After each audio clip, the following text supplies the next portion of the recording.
Some investigations start like any other, with clues pointing outward and away from the badge. I'm sorry to inform you, but your wife is passed, sir. No! God damn it! Did you call 911 when you heard the gunshot? No! Your wife. But sometimes the truth hits closer to home, and officers discover the is one of their own.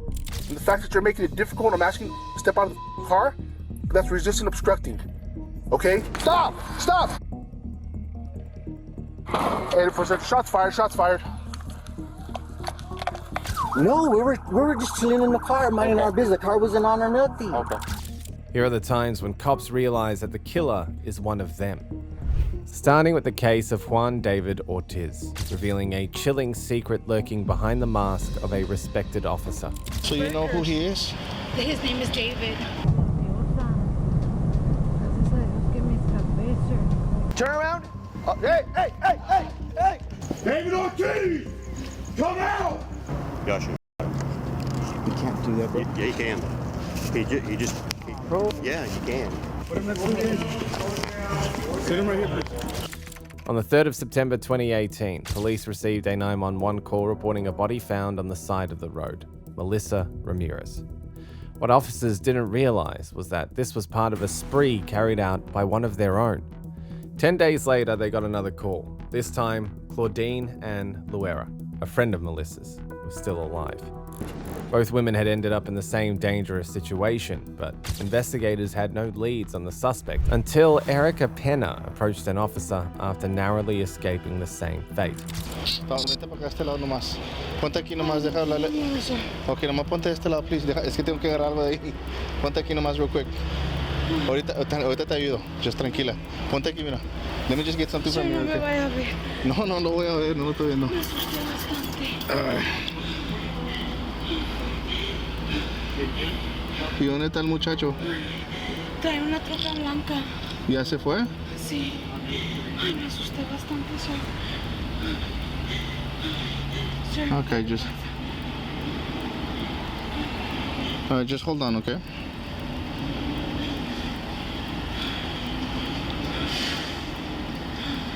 Tengo miedo, me puedo sentar ahí, sir. Espérate. Oye, entonces, nomás tengo que saber algo. Entonces, ¿tú te subiste a la troca de un muchacho? Yo me subí, sí.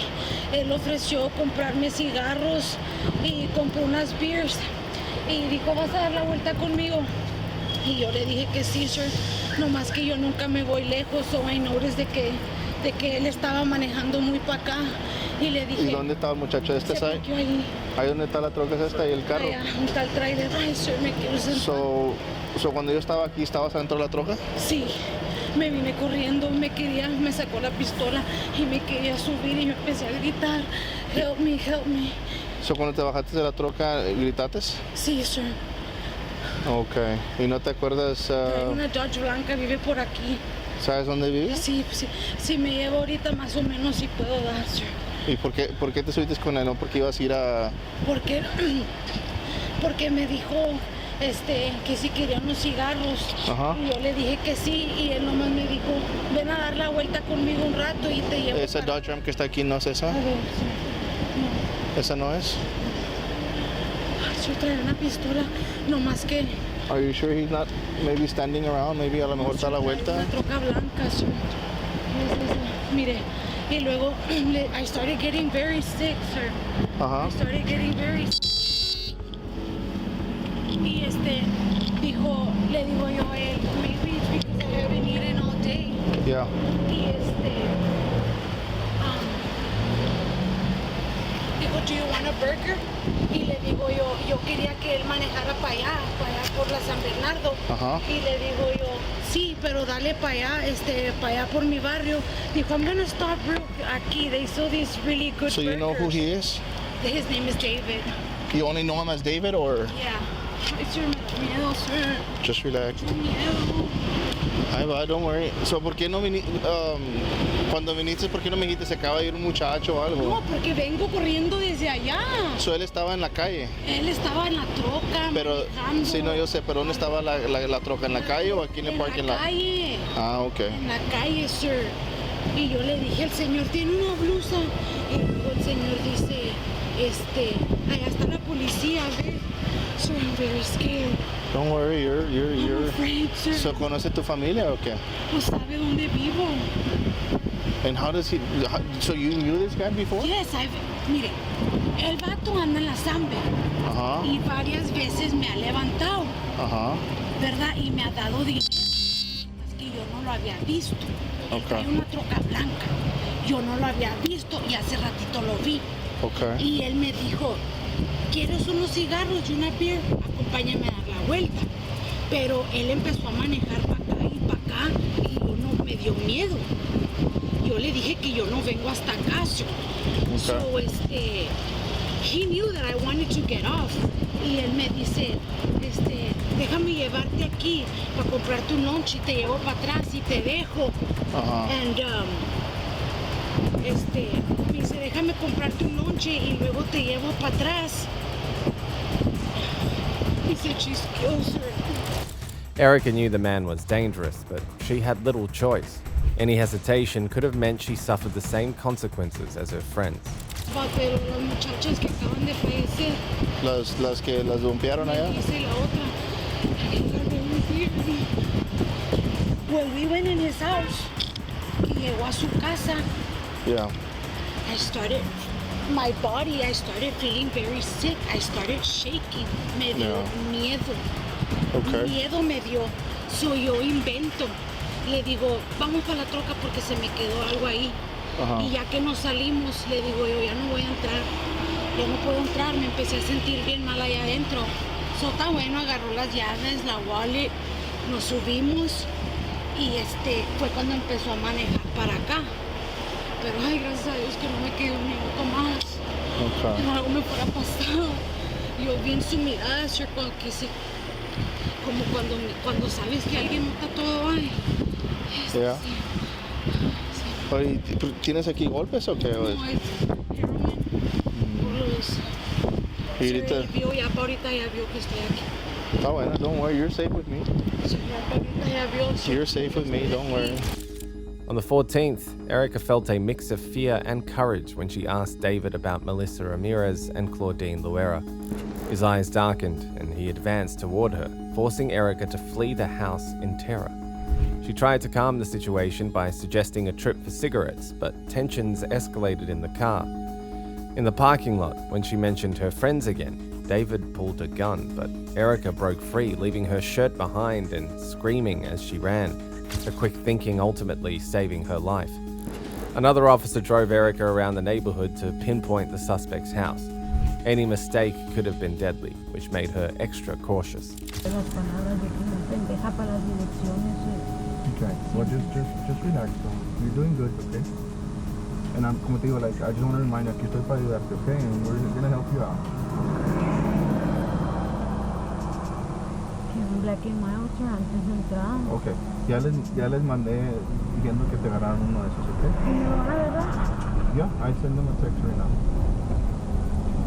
¿Y una lighter para prender? Pues of course, yeah, I mean. Okay, so, ¿te vinieron por aquí? I remember that side. Yeah, that side. Do you remember this side right here? No se vino por aquí. Para llegar a su casa, no se vino por aquí. Acuérdate, no vamos a ir para tu casa nomás. Sí, estamos pasando. Yes, because I just want to make sure you get your help first y luego hacemos esto. And if we have to drive around several times para que encuentres la casa, we'll go ahead and do that, okay? Sí, sir. Quiero acordarme.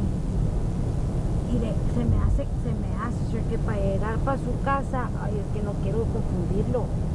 No sé si pescó por aquí. Slowly, it sank in just how close she had come to a tragic end if she hadn't fought to survive. And this Walmart is San Isidro también, but it's on the other side. Sí, se me hace que sí tuvo que pasar por aquí. So es más para allá. Sí, sir. Pasó por aquí para llegar a su casa, porque ahí está el San Isidro. ¿Ese es el sign que está allá? Sí, ese es el San Isidro. Y Okay. para allá. Ese es para allá. ¿Para aquel side? Sí, para aquel side. Okay. Acuérdese, sir. porque Acuérdese. So from that point on ya sabes cómo llegar, ¿verdad? Más o menos. Okay. Más o menos. All right, then. That's good, then. Yo me voy a acordar y le voy a decir ahí que te acordaste de esta side. So when you went over there, the first right, ¿volteaste? O un poquito más para allá? Because there's like several, O sea, mira. That's the thing. Te I volteas. know, sir. Okay. The thing. No es esta troca. A ver. This is a Ford. Ya, estoy nerviosa. Gracias a Dios que me escapé, sir. Gracias a Dios. Ay, gracias a Dios que me escapé. Estábamos en su casa, sir, y estábamos hablando de esto, sir. Empecé a vomitar. Like sick, sir. Fue cuando me salí.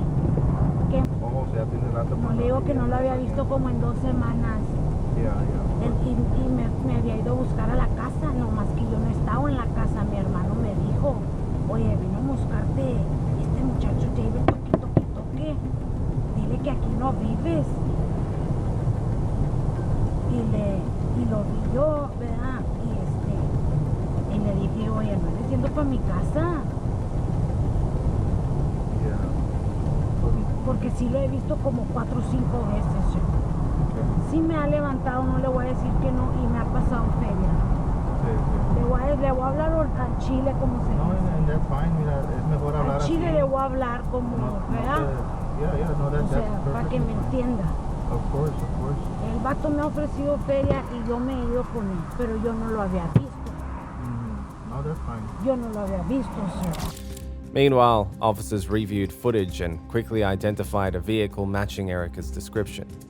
The plate came back to Juan David Ortiz, a respected man, Navy veteran, intelligence officer for Border Control, husband and father of 3. His description matched Erica's perfectly, and his house was in the exact area she had pointed out. Hours after Peña's escape, law enforcement raided Ortiz's home, but he was gone, leaving behind a cache of guns and ammunition, a chilling sign he wasn't finished.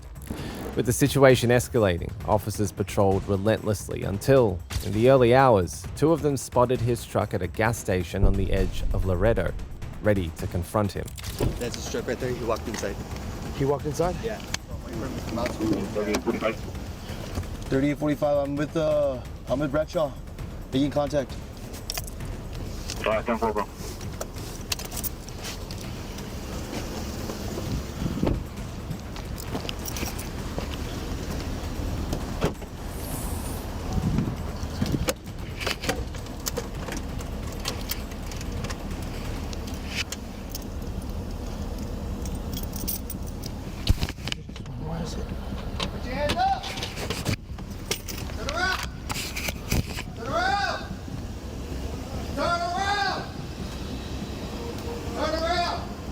Stop right there. Stop.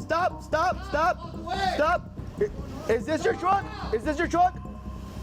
Okay, all right. Turn around. Get on your knees. Turn around, I'll explain to you right now. Turn around. Okay, I'm gonna explain to you. Okay, Bradshaw, I'm gonna do the talking. All right, sir, we got a positive ID with this truck right here is matching with the potential, with the murder that's been happening within the past 2 weeks. We wanna do an interview, we wanna do some questioning. We just need for you to cooperate with us, okay? All right, fine. Make my way, just turn around and make my way this way, okay? Turn around. Just turn around, please. Turn around. Hey! He's in here, bro. He's in here. We don't know. That's where we lost him when he did the corner. He cut in, so he's gonna be on this right here, on this section right here. We need a unit on that side, bro. David Ortiz, come out! State police! What's up? Check that door to your right. Hey, I need one of y'all at that fence. One of y'all got to stay at the fence, guys. David Ortiz, come out!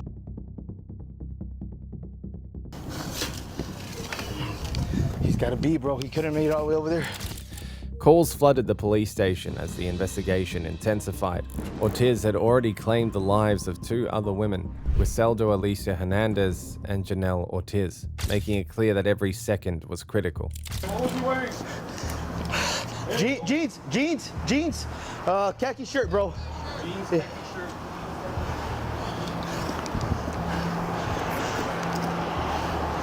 Right here, dude. He couldn't have made it all the way up here. That dog didn't bark until just now.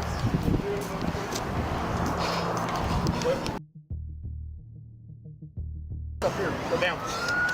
I got top cover, y'all go down. We have to go down again.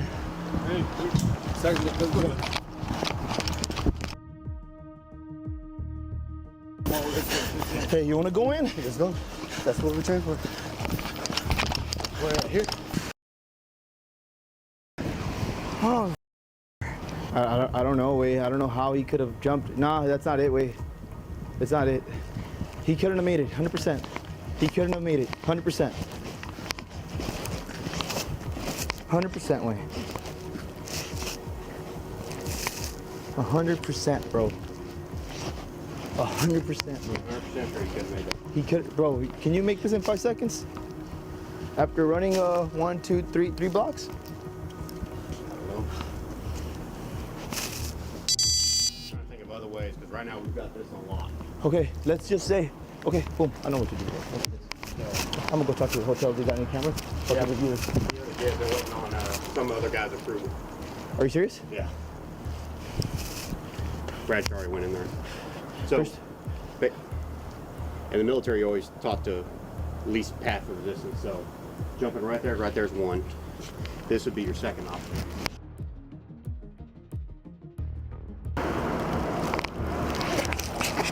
Yeah, the lady at the gas station. So what, he see y'all and just take off? No, he stopped. So Bradshaw did commands, and then I was doing commands. Did y'all go into the store to get him, or was it outside? No, outside. So then the guy was like, y'all, I don't know, like, you got the wrong guy. I don't know. So then I told Bradshaw, hey, Bradshaw, let me do the talking just so we won't have two, you know. So, of course, I mean, obviously my adrenaline's up. So I'm like, okay, you gotta chill. We're here to interview you. Possible suspect from from victims or case. And he's like, no, I don't know what you're talking about. I was like, okay, just listen. Turn around. So he turned around. He's like, okay, just follow my and walk towards me. And then he's like, I'm bolted. Gotcha. You can't do that, bro. Yeah, you can. Yeah, you can. I'm serious. He's already armed and dangerous. Okay. Okay. Hey. Two people. But we don't know it was him. We don't know. Now we do, right? Obviously. But did you know at that point he was a possible suspect, right? Okay. Someone had spotted Ortiz, giving officers the critical window to plan a precise strategy to apprehend him. Moments later, they closed in on his location and moved to take him into custody. Go down, talk to the person in front, ask him how we can get to the bottom of this.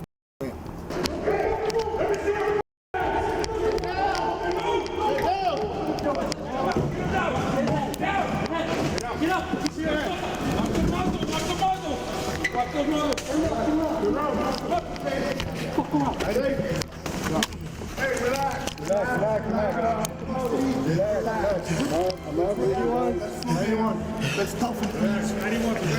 I got it. I got it. Bro. Got it. Give me hand. Is this the subject we're looking at? Yes, it is. Fold your hand. Relax.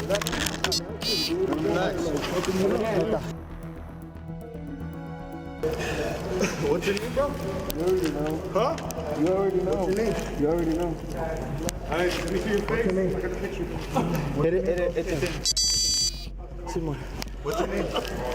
Huh? What's your name? Take your shoes off. Hey.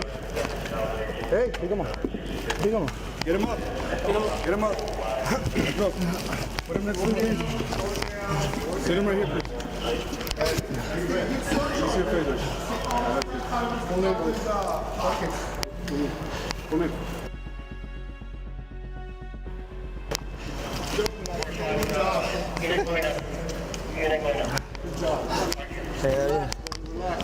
Good job. That's what I'm talking about.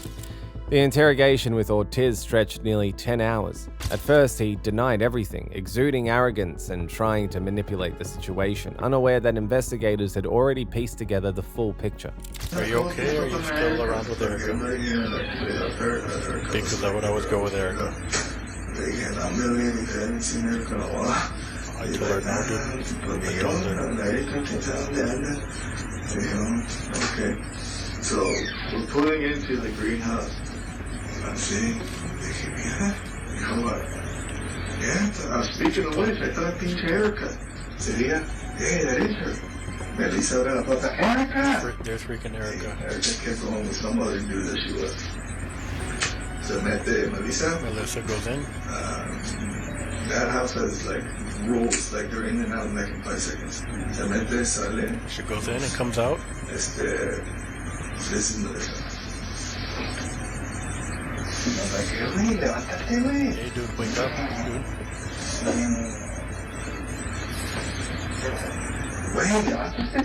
Dude, get up. Dude, get up. Levántala.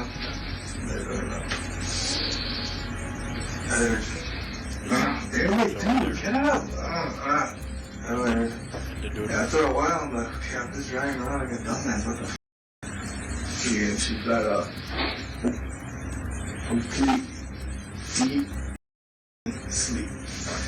Driving around, I'm like, fuck, man, what can I do with this bitch? I drove to the Health Medical Center. There's cameras to see my truck. I was just gonna dump her there and leave her in the yard. Then I'm like, man, what the fuck do I do with that pinche vieja? With this. So I'm driving, and I'm driving. Yeah, you guys know what's up. She pissed me off. No, she didn't piss me off. She was knocked out. She just, I was like, dude, this bitch is messed out here. See, I don't feel. My dumper, and they're gonna say I did something to her. Just dump her and just drive away. No, but then Erica's coming with her. I'm like, dude. So I get on 35 North. I'm just driving. And I'm just driving. And then I'm like, fuck, dude, I should have fucking exited a long time ago.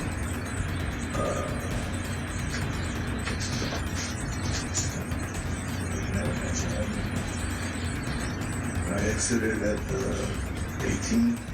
It's not the rest area. Where the rest area is at? I go on 83 North. By where? I'm just trying I go under 255 and make a left. There's a pad right there for law enforcement said so I just stay on the race I turn around and look in the hotel. Is the moment and time for me to turn around? Yeah. Done. That's it. Where the fuck are we at? Stop. Stop. That's it. I have to go. So I met them Jeffries. So I go in. And you know that. Did she try to assault you? Se salió. She got out. And it happened. You guys already know the rest of it. Eventually, Ortiz began confessing, revealing the horrific extent of his crimes. I was told she had 8 kids. I'm not sure. I was told she had 8 and that the state has custody of them. And I was just telling myself, dude, this chick, why are you feeling bad for her? Dude, she has a bunch of kids. The state has them. She's on the street all day, every day. You should not work with kids. There's no reason to feel sorry for her. In the end, Juan David Ortiz was charged with 4 counts of murder and 1 count of aggravated assault with a weapon. He was later indicted on 1 count of capital murder, aggravated assault with a deadly weapon, unlawful restraint, and evading arrest. He was sentenced to life in prison without parole. Juan David Ortiz showed the extreme end of what an officer can become, especially when compared to Matthew Boynton, who began his downfall by misleading colleagues about his wife's belongings, starting a chain of deception that cost him everything. I got rid of everything I knew of. The bag was completely filled with female clothes. Do you understand? You didn't buy that. I understand. That does not make it community property. I understand. That makes it her property. Yes, sir. Why would you say you didn't have the damn bag when you had it? On the 14th of April 2016, the relationship of Jessica and Matthew Boynton had gone awry. Jessica, who grew up longing for stability, fell for Matthew, who isolated her from her relatives once she became pregnant at 16. As Matthew pursued his dream of becoming a police officer, their marriage grew strained, especially after both had affairs, and Jessica began preparing to leave him with their 2 sons. The night of the shooting, a neighbor heard gunshots shortly after a public argument while Matthew left the house and later contacted police only after receiving a text he claimed was from Jessica. Jessica survived the gunshot wounds, but Matthew's story unraveled when his girlfriend revealed a packed gym bag Jessica had prepared to take with her, an item Matthew had denied existed under oath. Confronted with this evidence, Matthew admitted he lied and was arrested for making false statements to his own department. On the 28th of July 2017, Matthew was finally confronted by his fellow police officers. What's it in reference to? It's in reference to, you remember the statement you wrote me about Jessica saying you took items from the house? Yeah, the computer, yeah. That's what it's going to be in reference to. Okay. So what's the time? 17:22.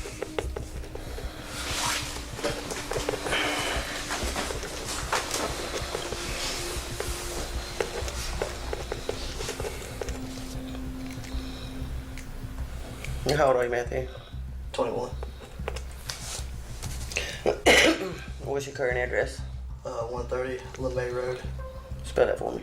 Loumae. Is that Griffin? Yes, ma'am. It's the county. 224.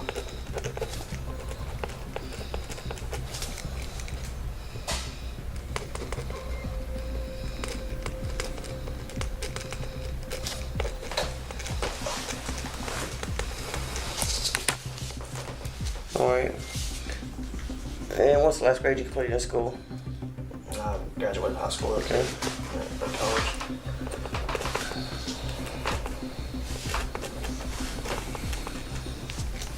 Alright. What this is a Miranda waiver. We'll read everybody before we talk to them. Let's just got today's date at 7/27 to 17. The time was 17:22. We're in CID. Your name is Matthew Boynton. You're age 21. You live at 130 LeMay Road, Griffin. You completed the 12th grade school, and that you know that myself, Kay Yancey, and Jay Hayes are officers with the Griffin Police Department. And we're going to advise you that you have the right to remain silent. Do you understand that? Anything I say can be used against me in a court of law. Do you understand that? I have the right to talk to a lawyer and have a present with me while I'm being questioned. Do you understand that? If I cannot afford to hire a lawyer, one will be appointed to represent me before any question if I wish. Do you understand that? I can decide at any time to exercise these rights and not answer any questions or make any statements. Do you understand that? It says I understand my rights, and having these rights in mind, I'm now willing to talk about items that belong to Jessica. I've not been threatened. I've not been promised anything. I've not been forced in any way to answer any questions or make any statements. Okay? If you want to talk to us, just sign right there. When asked if he had access to Jessica's belongings, he lied outright, setting in motion the unraveling of the investigation. I talked to you about it. You wrote a statement saying you didn't have any of her items. The report specifically said her retainer and stuff like that, and clothes. Okay. Do you know anything about where her clothes or retainer might have been? Like I told her before, the only thing that we might have had would have been in that white trailer, and my stepdad has not mentioned anything else being in there because she had put some stuff in like it's like a little split chase thing. You open it up, it's got 2 little boxes. I think we used to use it for like diapers and stuff now, but I mean, everything that she had that I knew of was gone. I got rid of everything I knew of. You got rid of a house Yeah, either give that to her or her family came back and got it. You know, like she had a big kitchen table and some other stuff that her Aunt Kathy and Uncle Tim had come and got. Just different. I think my stepdad actually took a whole bunch of stuff over to her grandparents' house at 2464 East Milner in Pike, which is like right by my parents' house. Okay. So when did you move to LeMay Road? That would be sometime in March. March? Through the course of that move, did you find anything that belonged to her at that point? No, because if I would have, I would have turned it over to her, because I had no need to keep her stuff. The only thing I had at that point was that computer, and me and you had talked about that and gave it back to her. Because she could later and talk to Bird. Okay. So,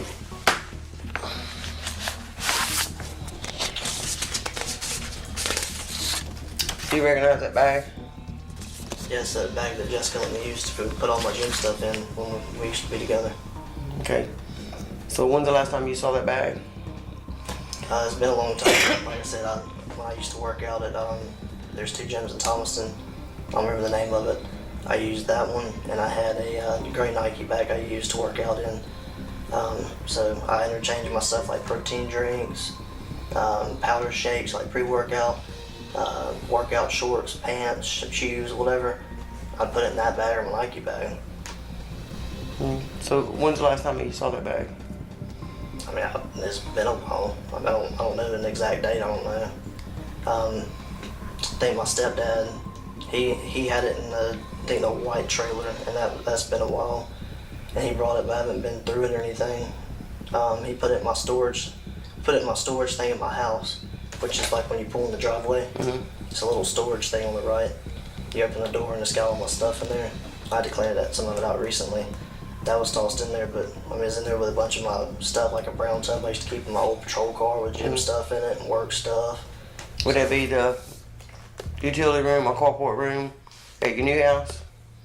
Yeah, that's where I keep I keep stuff in that, and I keep stuff in like what's considered an office in like the back of my house. So I just tossed it in there for the rest of my gym. But it's just an old gym bag. At this point, Matthew had no idea that someone close to him would expose the deception, yet his lies continued, and each one only dug him deeper. Known you a long time. Yes, sir. This bag, you saw it moving when you moved from your apartment to the main road. I didn't know. And your stepdad and Wendell saw it, and another female saw it. All right. Okay. At the house, in the apartments, yes or no? When you moved from the apartment. When I moved, like I said, I had all my stuff in the white trailer. Matthew, that's not what I'm asking you. When y'all were in the process of moving, and you moved into the house that you're at now, your residence, did you or did you not see this bag? Yes, sir. It was in my storage room in the garage. All right. Now, why would I be holding a picture of this bag? I guess because Jessica brought it into you. Why would Jessica have it if you had it at your house? I don't know. I guess somebody got it from my garage or my shed. Who would have got it? There's a couple of people. Okay. I don't know All right. exactly who. And inside that bag, there were numerous contents inside of it. And one of those is this right here. You know what this is? It's like Jessica's old retainer thing that she had when we were together. Right. The bag was completely filled with female clothes. And this is one photo of it. That's not yours. No, not. Right? No, sir. Okay. That's not yours. No, sir. Right? Yes, sir. Okay. Who does that belong to? It's got Jessica's name on it, so it'd be Jessica's retainer thing. If it was in this right here, where would that have been at? I had all of her stuff in it. Where would it have been at? It would have been in the garage thing like I'd said. Which is where? Which is at my house. Which is at your house. Yes, sir. Did you buy that for Jessica? I don't recall. I don't think I did. Because she I had think her grandparents did. because she had retainers before she met you, right? Before y'all got married, right? I believe so. So that would make it whose property? Hers. Not yours, right? Right. Yes, sir.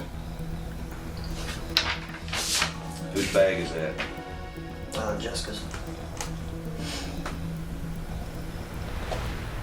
And the contents in the bag? It's got all her stuff in it. So why would you not have brought that to us when you saw the bag at moving? Sarge, I promise I've not been through that bag. The last time I used that Matthew, bag was for the I gym. didn't ask you that, Matthew. Listen to me, buddy. Right. Whose bag is this? I understand what you're saying. It's Jessica's. I should have brought it up here.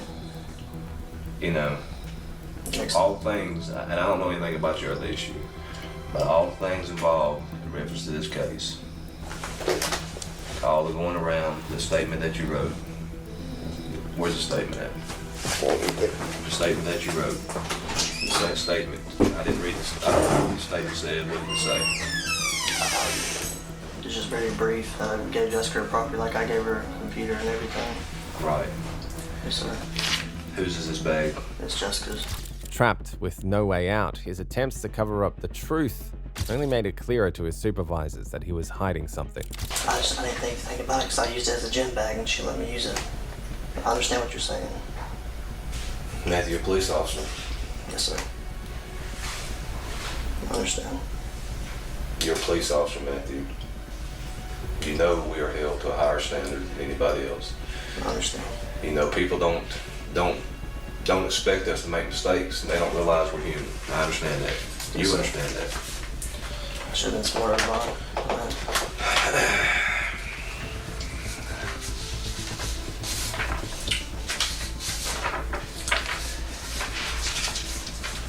You work out a lot, don't you? You stay in shape. You're in good shape, right? Try to. You have 2 bags. Did you swap your stuff in between, right? Yeah, I don't have the other one anymore. This would have been your only gym bag. So how would you not know the contents of the bag? It just was your gym bag. I have no excuse. Like you said, I should have thought about it and brought it up here. That's like having 2 cars. Yes, sir. If you use 2 cars and you get in the other one and it's out of gas, then you not know it's out of gas. You're right. Because you use 2 cars, right? Yes, sir. If you were using this, being slap full, when I say it was slap full, I mean it was, I won't say, just a guessing, probably 30 or 40 articles of clothing in it. You would have known. I mean, it almost looked like when whoever packed this bag had packed this bag to move. Yes, sir. This is Matthew Boynton, January 9th, 2017.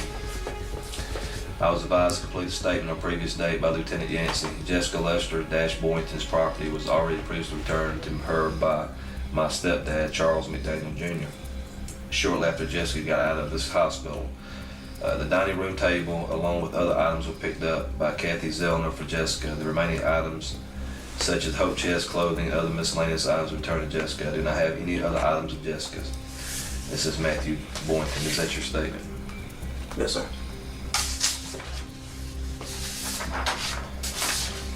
What's that, Matthew? That's Jessica's bag. Jessica's retainer. You understand you didn't buy that? I understand. That does not make it community property. I understand. That makes it her property. Yes, sir. That you're in possession of. Yes, sir. I understand. The truth began to surface, and Matthew found himself at the center of it all. Who would have expected a police officer to be capable of this level of deception? The bag was turned into us. We have possession of the bag. Yes, sir. We have evidence that says it came out of your storage room. Is that true? Yes, sir.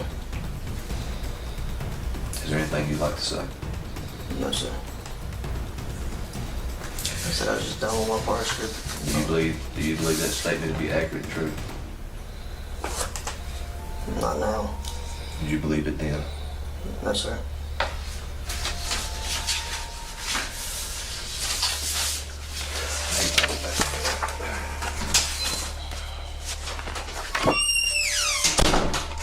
Sorry, man. I had to smoke a cigarette.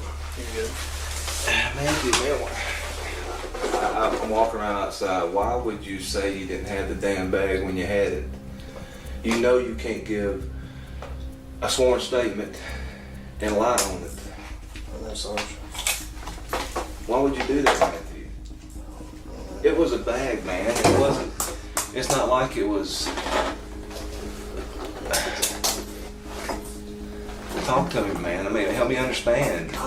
Sarge, I swear, I know that was hard to believe, but I didn't think about that bag. Otherwise, I wouldn't have run. I said, hold on, little T. I got something. Let me go get it. I swear, I wouldn't have done that because I've got 2 kids, 3 and 1. I wouldn't jeopardize that over a bag.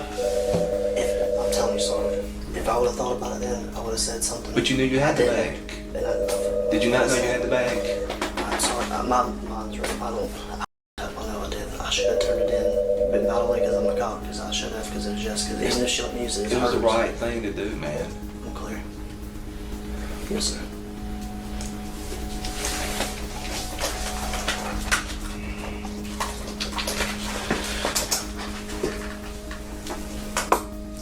If I would have thought about it then, I wouldn't have messed up and been in this position because of my kids. But why didn't you turn the bag in when you damn moved? I don't know what Because I was thinking. I don't know what I was thinking then. Did you think you was gonna get in trouble if you turned it in late? I guess. I don't know what I was going through. Never mind. The consequences were looming, and it was now getting obvious that Matthew could not face them. What do you think should happen now?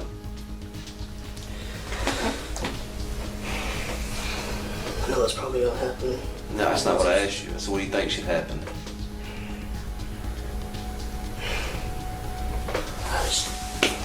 Where's my kids, man?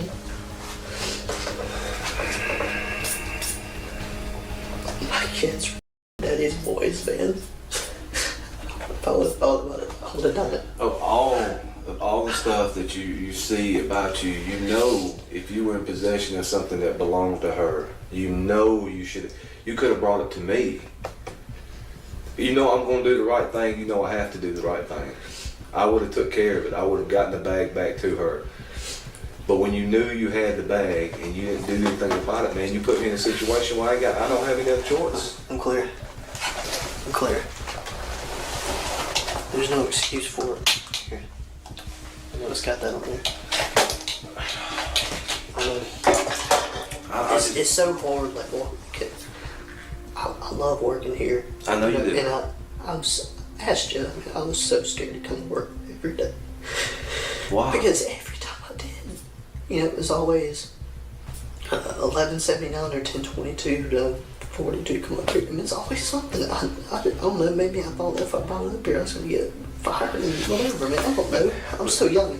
But Matthew, you know doing the right thing regardless, it doesn't matter.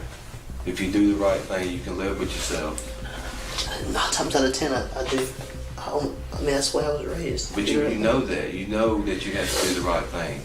And when you found, even if you found the bag, you should have said, hey LT, hey SAR, hey whoever, I got something, man.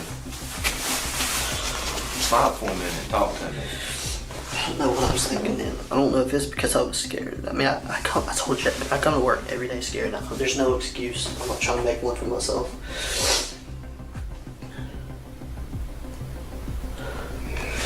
I know I'm obviously not employed anymore. It's just like, the only thing I can think about now is my kids, man. My kids. He claimed he feared going to work if the truth came out, but the real reason for keeping this secret from his peers was far more complex. Was it fear of judgment or something darker? But you know, when you swear an oath, we swear that we're going to uphold the law. Yes, sir. Regardless. And you know you can't lie. You can't lie in an investigation. You know that. I don't know what I was thinking. Like I said, I don't know if I was scared or what. I don't know what was going through my mind then. Does that make it right? No, it doesn't. I know that. I know this is everything I've ever worked for, like out the door. My main concern is my kids, man. Because I've got primary custody over them. And this is gonna set me back if I get locked up for this. So I'm gonna go down and see them every other weekend. And she's not gonna take care of them like she's supposed to. Like she's supposed to put them on her insurance. I had to do that. But Matthew, if you did what you were supposed to do, we would not be here in this situation. You think I want to be here? No, sir. I would rather be anywhere else than be here. Clear. But if you had done what you were supposed to do, we would not even have to be having that conversation. You would have to worry about it. Yes, sir. But you know that we have to do the right thing. We have to do what people pay us to do. You know that. You know that, especially with me and Lieutenant Yancey. You've known us a long time. Yeah. I don't want to lose the primary custody of my kids. Like I know, I mean, no matter where I go now, I'm not really gonna get a good job now. But like the main focus is my kids, man. Life is not over with. Everything happens for a reason. Just hang tight, okay?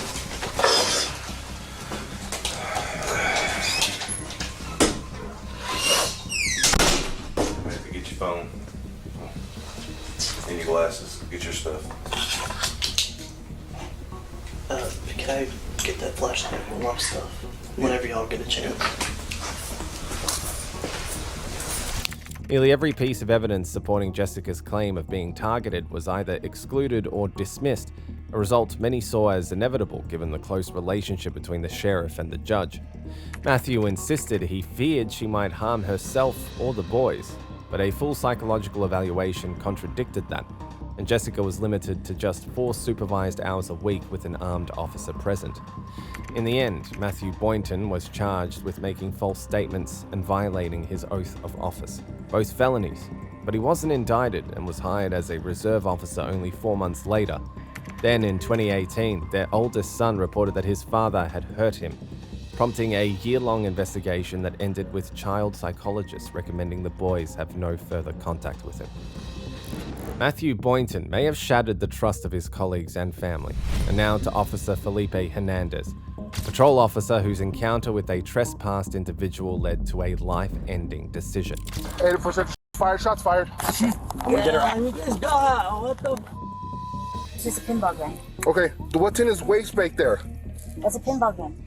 If you pull that out again, bro, we're gonna have issues. Jesus Garcia! I'm not. Holy f***, you're back on the property. No, I'm in the car. Stop! 80% fired. On the 3rd of October 2023, an officer radioed in shots fired, sending multiple units rushing to the scene. A woman had been shot in her car, and the shooter was one of their own.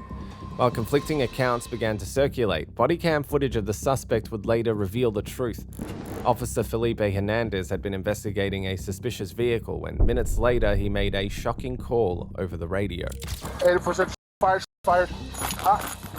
Yeah, no, I'm trying to get her out, but I don't know where she's hit at. I might lost my flashlight over there. Okay, you're good. Got your flashlight over there, then we'll grab my flashlight. Okay, I think she's hit on the side. She's not. Terry. Man, she's not. I don't think she's breathing, man. Okay, we'll deal with that here in a bit. Is there any weapons in the car or anything like that? Just a pinball gun, man. Okay, don't reach for it or anything, okay? We're gonna take her out. We weren't doing anything. I'm gonna get her out. You guys go out. What the? Man. Terry. Let me up. She has a. She have a pulse, man? Okay, I'm gonna start cleaning all this off because we don't know where this one is. Additional officers arrived to secure the scene, while a few desperately tried to save the woman, but it was too late. What happened, bro? We were just chilling in the car. Let's step over here, bro. She's not breathing. Medics are on the way. It's all right. Guys, come on, man. We weren't doing shit. I understand, bro. I understand. I think it's on the side because I saw blood on the side and my arm is wet on the right side. Take off her sweater. Is that good? Yeah. Yeah, just let me wipe it off. Quiet. Shut up. Was it just what? Yeah, I'm not sure. Try to see on applied. And CPR sensor. Alright, can you tell me what happened? We were just sitting in the car and then he came and told her to get out of the car, man. Who did? Mr. Hernandez for no reason. Okay, and then what happened after that? And then she got out and then he was looking at her and then we took off, like. Okay, go ahead and calm down. So he came to the car? She's not breathing, no, man. Okay, they're helping her out. Medics are on the way, okay? We weren't doing nothing, man. Okay, so he came up to the car, he told her to get out of the car. What happened after that? Well, he was looking and then we took off, but we weren't doing nothing in the first place. Okay, man. I understand, but what happened? How did she end up on the floor? He tased her. He tased her? Yeah. Okay, and then did you hear gunshots, anything like that, bro? Well, I think he tased her, man. Like, man, we weren't doing anything. Okay. Do you know any reason why he would tase her?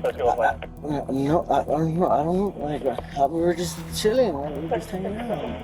She's bleeding out in the back still. Yeah. You guys need more Chester? Yeah, yeah, sure. Get us another one, because this one, the blood kind of. Chest seal, or you don't want to pack it first? The sole witness was left in complete shock, and the full picture had yet to emerge. What's her name? Sir, for real, right now, during this time, like. I gotta say. I know, but no, that's hole right there. We're trying to figure out what happened, dude. I just got here. I know, but she's not even breathing. You're trying to check my. Oh, come on, man. Look, they're helping her out right now. But she's not breathing, sir. Okay. Medics are on the way. Medics are on the way. They can help her. Yeah, but okay? this was wrong in the first place. I'm trying to understand what's happening. Okay. I understand, but you guys want to do this? Wait, come on, man. I have to. Sir, for real. Okay. Like, Do you want to give me your name? not after this. All right. Sir, come on. I'll get your name right now. Listen. Okay, but this is bullshit.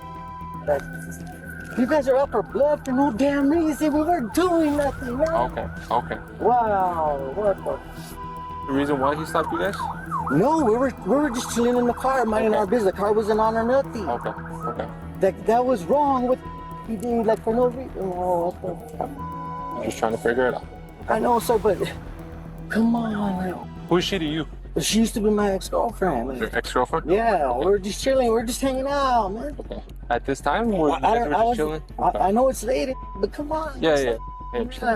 Where are you guys heading? We're gonna head to her house. Like, Okay. Where are you guys coming from? Which area? She wants to take a seat. He's up there. Yeah, you'll see it. Paramedics finally arrived to provide life-saving measures as a sergeant approached to assess Officer Hernandez's actions. She got one gunshot wound to the back. We had applied a chest seal, but the blood came out. Actually, what she doesn't have a pulse. Entrance, just an entry wound, and she doesn't have a pulse. Gotcha. Okay. We started CPR, but she was bleeding out. You hurt? No, she just came to our doors. We're trying to back up. Yeah. Okay. You're gonna be with buddy officer? Yeah. Okay.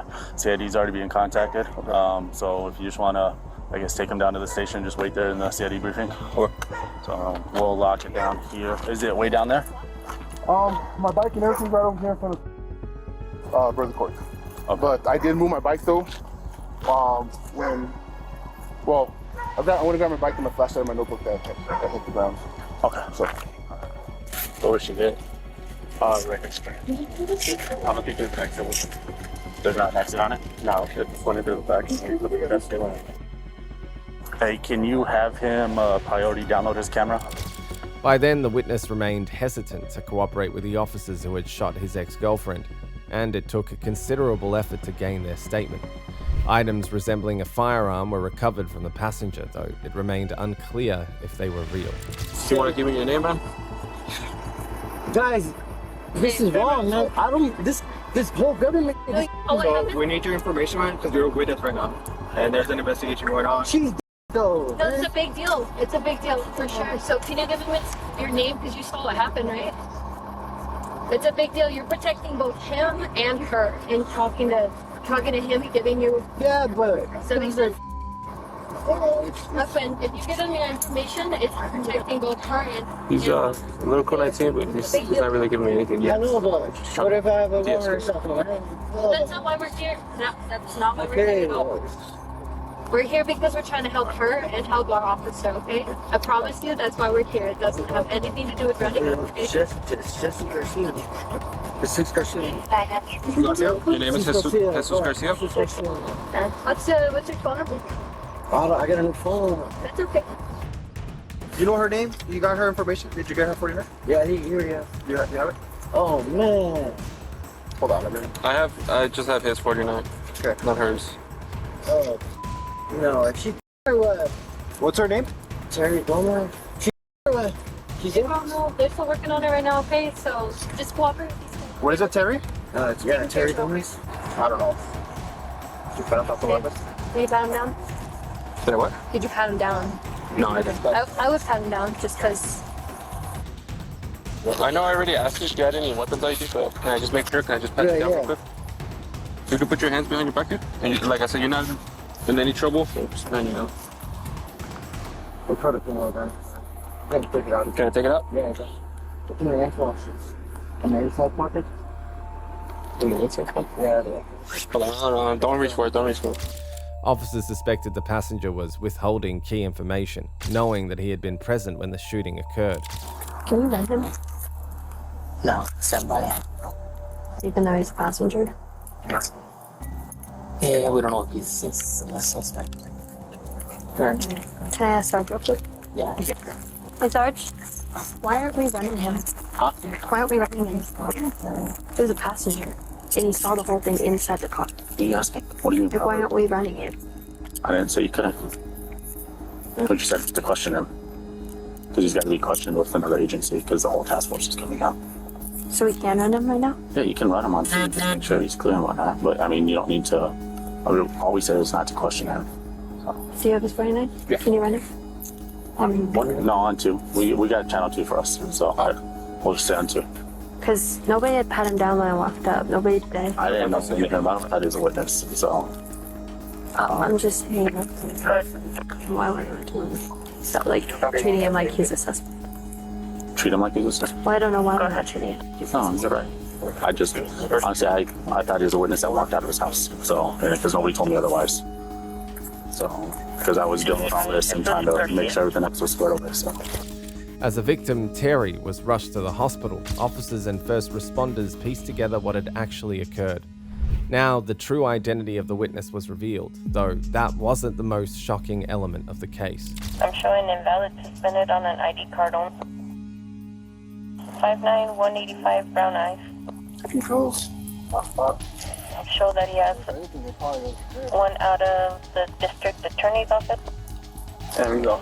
Actually, he's gonna have 2. Ooh. Even worse. It's gonna be failure to appear for code 16.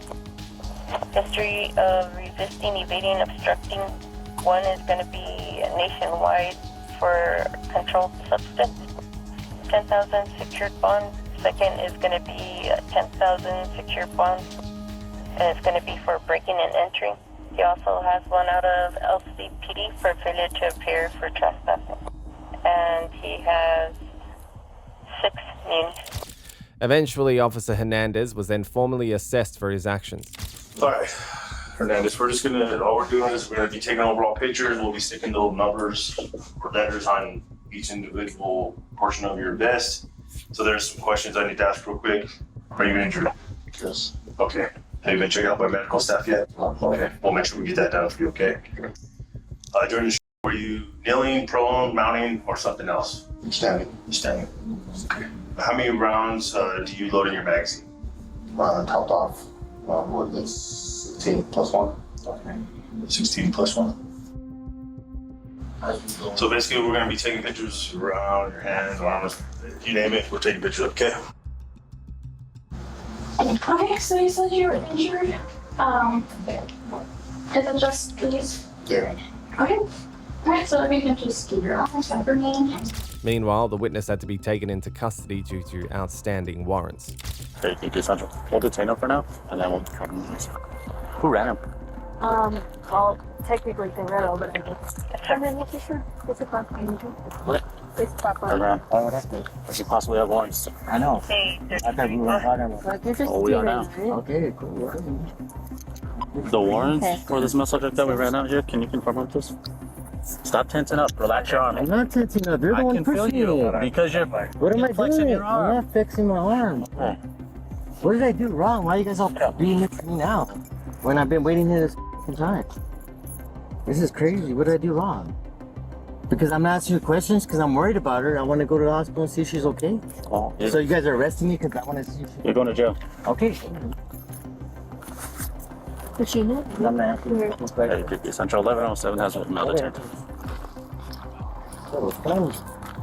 Oh, you're talking up? Huh? Why are you squeezing my arm like that? Squeeze your arm like what? I'm not. Because I'm not asking no questions. Like anything, bro. Just walk. Despite repeated risks of the crime scene being compromised, investigators finally reviewed Hernandez's body cam footage, and what they saw was utterly shocking. Roll the window down. Leave your hands where I can see them. Okay, just leave your hands where I can see them. I don't know that. Roll your window down, ma'am. Open the door. It's just a pinball gun. Step over here. I don't have. Step over here. No. We're not doing nothing wrong, sir. I'm looking for my keys. I can't find them. It's just a pinball gun. Okay, what's in his waist right there? That's a pinball gun. What is this? No, It's a pinball gun, sir. Step out. We're not doing nothing wrong, though. Step out, ma'am. Why don't you step out? Step out now, or I'm gonna pull you out. You cannot pull me out. Excuse me, call your sergeant. I want your sergeant. I want your sergeant. Ma'am. Don't touch me. Ma'am, step out, please. Don't touch me. Step out. Don't touch me. Step I out. want to record this right now. Go ahead, step out. I want to record this. Don't touch me. Step out. No. Come on, hurry up. No. Who are you here visiting? I'm Butterfly. It's too late to be visiting Butterfly. No, it's not. Yes, it is. I came out to look for my keys. This is public housing, ma'am. I Step out. understand that. No, Step out. no, sir. Don't touch me, sir. Okay. You're gonna get tased. No, you're not going to take Step out then. I'm going to call. Sir, we're not doing nothing wrong. You are. I'm asking you to step out. That's what I'm trying to figure out. Okay. Step I'll out. Step out. Why don't I step out, though? So I can talk to you. This guy has paintball guns. I don't know what else he has there. It's just a pinball. It doesn't matter, ma'am. It doesn't matter. It still looks like a gun, does it not? No. Yes, it does. It's just a laser gun. Step over here, right here. Sir, look here. If you pull that out again, bro, we're gonna have issues. Tensions escalated further when Hernandez recognized who the car's passenger really was. Show me your face. Show me your face. I'm not doing nothing, sir. Jesus Garcia. I'm not. Holy you're back on the property. No, I'm not. I'm in the car. You're on the property. Sir, come on. You're on the property. I'm in. I just told you not to be here. Didn't I rip you last time? Yeah, I know, but I'm not in the You're gonna get a warrant down for arrest. Step over here. Shut the up. Come here, man. Come here. Why? Here's what's going on. Okay? What? This is public housing. Okay? There's rules and regulations that need to be followed. Okay? He's trespassed. Okay? He's trespassed. He has 5 warrants out for criminal trespassing. Okay? Judge already ripped this and told him not to be here. Guess what? He's here again. Okay? So again, I'm going to ask you, what are you doing here? I'm looking for my keys. I was here visiting Butterfly. At what time? What time did you leave at? I just barely walked out the door and I'm looking for my keys because I can't find them anywhere. And my mother left me in her house. Okay. So what is your name? My name is Terry. Is that really your name? Yes, it is. Okay. What's your last name? Why? Ma'am, I'm doing an investigation. You have a trespasser here right now. I didn't know that. That's what I'm telling you. What is your last name? Please go get my keys. What is your last Please name? go get my keys. What is your last name? It's Leva. Okay. What is your date of birth? You can do this one of two ways. I don't have to answer this. You do. No, I don't. You do. Why? You have to provide me with your name and date of birth. That is the law. All right. If there's probable cause for as a crime being happening, he's already trespassed. That is my probable cause. Do you see what I'm saying, ma'am? Yes. Okay. How do you want to do this? I can either charge you. Listen to me. Okay. Don't make things difficult for me. Okay. I've been doing this for the last 3 years. Okay. I know this area. I know cars that are supposed to be here and cars that aren't supposed to be here. Okay. So let's not make this difficult because I will really make your life a living hell. Do you hear me? Okay. I will tow your car. As a matter of fact. No, don't tow my car. I'm visiting her. She's allowed to have guests. Lamel! She's allowed to have guests at certain times, ma'am. I did not know that. She did not tell me that. Okay. Again, that's what I'm trying to explain to you. Well, let me just but if you want to make things difficult, no, I don't. Okay. So hear me out. Okay. And just be quiet for like 10 seconds. I'm so sorry. I'm so sorry. Okay. Okay. This is public housing. Okay, I understand that. There's rules and regulations that they sign when they first move in. I understand that. I'm not breaking the rules. Ma'am, you keep. Obviously. Okay. But still, you're here. I tried okay. to leave. It doesn't matter. You're here, and you don't live here. I know that for a fact. I found him. Okay. So listen to me. Okay. Okay. And please just be quiet. Okay. You're trespassing. Number 1. No, I'm not. Yes, you are. No, I'm not. Number 2. Okay. You're not allowed to be here past certain hours. I did not know that. Listen to me. Okay. Can you just shut the up, lady, for 10 seconds? Why are you talking to me? Because you don't listen. You don't listen. You're just like Jesus Garcia. No, you want to I'm not. argue all the time. Okay. But you're not listening. Can you just give me a trespass ticket and I'll go? No. I'm not gonna do that. Why not? Okay. Number 1, this car isn't drivable. Yes, it is. Okay, that closes. Okay. Number 2. It's not stolen. It's insured. I didn't say it was it's stolen. registered. Okay. Okay. So you're trespassing though. Okay. There's I rules. know that. I don't care if you know it or not. I'm telling you. And the fact that you're making it difficult, I'm asking you to step out of the car. That's resisting obstructing. Okay. Yeah. When I ask you to do something, you gotta step out. Okay. Do you understand? Yes. Okay, so next time you're here and you're visiting Butterfly at these strange hours of the time, remember that. Rules and regulations. You can't be here past certain hours. I'm sorry. This is an elderly, disabled community. I'm sorry. That's why these rules and regulations are here. I'm sorry. Okay? Yes. So, again, what is your name? Maybe nice? Yes, what's your name? Terry. Terry what? Garcia. Garcia, what's your date of birth? That's his last name. I'm sorry. Terry Yeah, I was gonna say, you just lied to me once It's already, so Terry you're about to Leyva. get put in It's handcuffs. Terry Leyva. Okay, thank you. What is your date of birth? 78. Let me ask you, do you have warrants? No? Do you have a valid driver's license? Yes, but not on me. I have a picture of it. No, it's fine. So if I run your name, you're gonna have a valid driver's license. It was then that Hernandez made a fateful decision that would change his life forever. Be aware, I'm gonna put a warrant out for your arrest. You're back on the property when you're told not to be. Is he gonna get arrested? Listen to me. Listen to me, okay? Again, you make stupid comments all the time because you don't want to listen, okay? The judge told you, because I spoke to the judge the last time I put that warrant out, you're not to be on the property. Doesn't matter if you're in the car, doesn't matter if you're flying over the air, you're on the property, okay? I'm gonna put a warrant out for your arrest, okay? Be aware about who you hang out with, ma'am. Stand by real quick. 84 Central. Burley Court, I'll be out with 2 Gold 24 individuals. Going to channel 2. Can I get him to sit down? You can have a seat now. 80 what?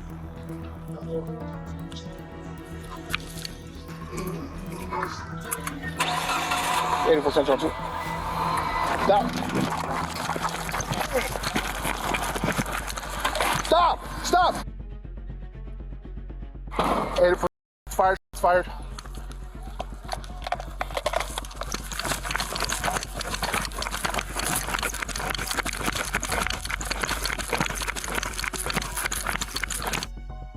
Stop! Stop! Get out! Get out! Sir, what the? Stop the car! Stop the car! Get outside and get medical assistance. Get out! Get out! This is up, man. 84 Central, start me fire 55.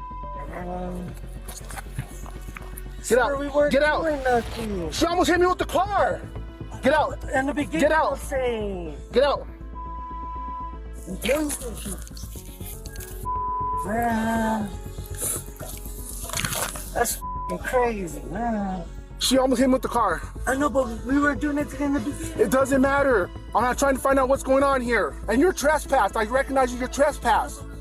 Doesn't matter. 84 Central, we're in front of Burley Court.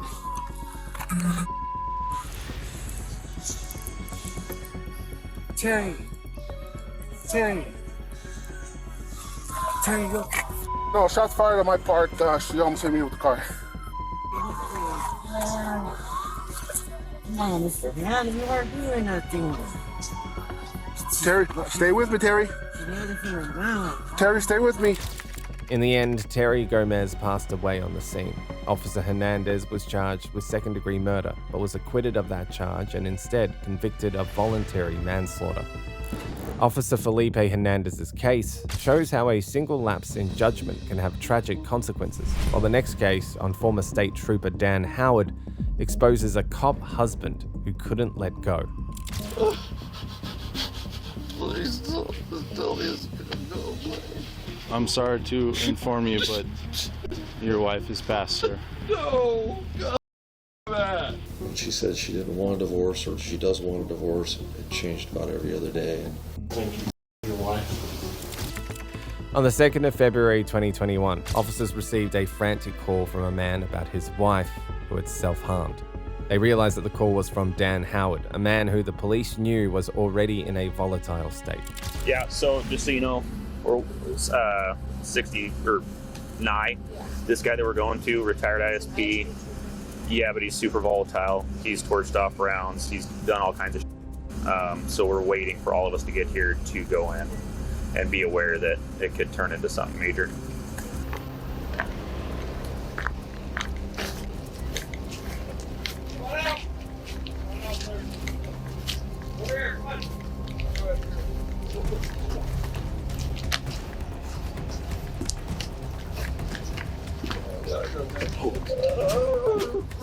Wait with him.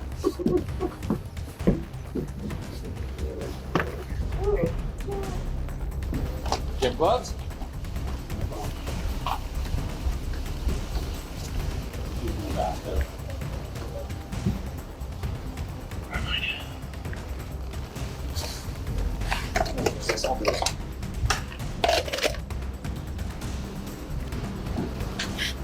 Send in medical. Yep. She have anything? No heartbeat. Fluidity? Not seeing anything. After 27 years of marriage, Kendi Howard was planning to divorce him. Days before the incident, she had made a distress call to her boyfriend, who heard alarming noises in the background and contacted Kendi's parents, who then phoned 911. When police arrived for a welfare check, Kendi appeared anxious but relieved. She packed a bag and stayed at her parents' home that night. Next morning, she called her boyfriend, sobbing, to describe waking up to Dan looming over her dressed in black with gloves and spotting a gun magazine on the floor. She feared he intended to kill her. Despite pleas from her boyfriend and parents not to return, Kendi insisted on going back to check on her pets and attend a scheduled appointment. On the 2nd of February, the officers were again called to the residence, but for a different reason, one that will change Dan's life. So medical's gonna disturb your sleep. No, please, no. Hi, guys. Yeah. Huh? I honestly haven't seen it. I know that she's. No.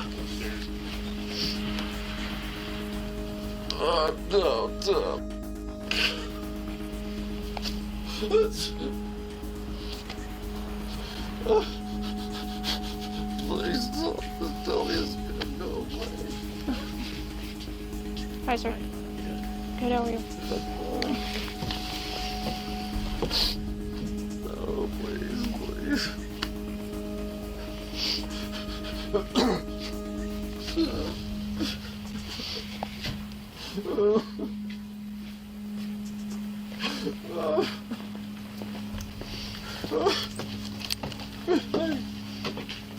Do you need anything?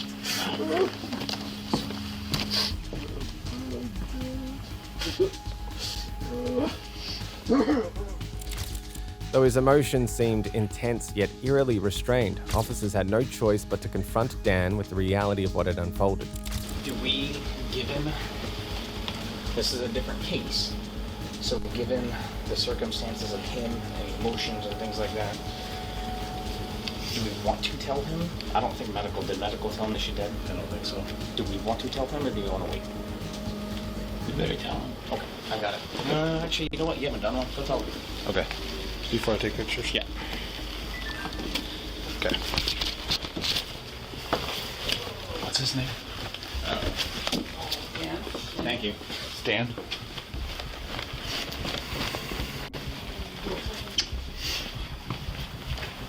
Hey, Dan. Hey, Dan. Dan?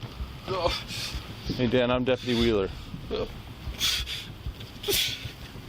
I'm sorry to inform you, but your wife has passed, sir. No! God damn it!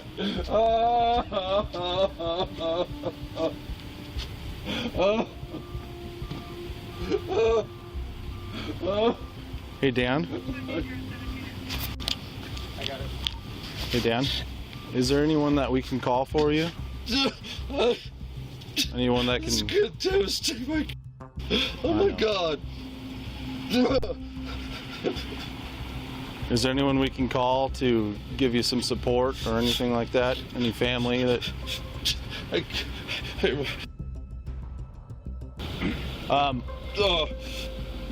Dan, I know this is hard, but when is the last time that you saw your wife alive? I know this is tough. I don't know. How long ago? Can you recall?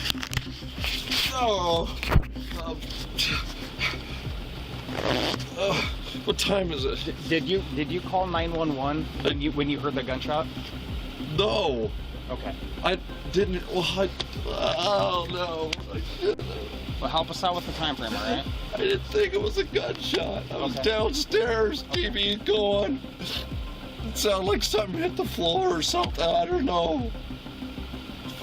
When was the last time you saw your wife before she went to go take a bath?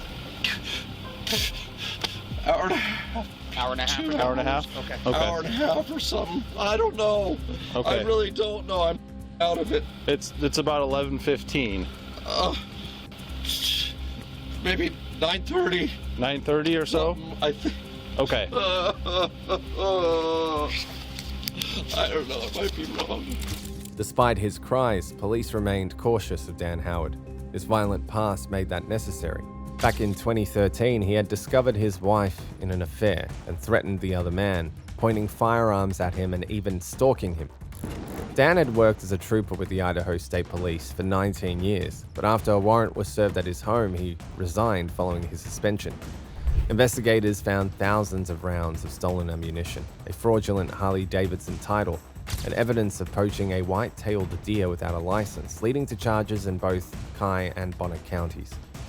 In early 2015, he was sentenced for malicious injury to property, petty theft, little fraud, and failing to tag the deer, receiving 120 days in jail, 600 hours of community service, a suspended 3-year prison term, and probation. Although the Howards' marriage had survived prior turmoil, Kendi had finally made up her mind to leave him, a decision that would tragically cost her life. Dan painted Kendi as volatile, claiming that she needed help. Did she ever make any statements that had you concerned about her well-being? Yeah, about every day. Well, it's just she's so emotional. You know, she tells us, well, we should split up.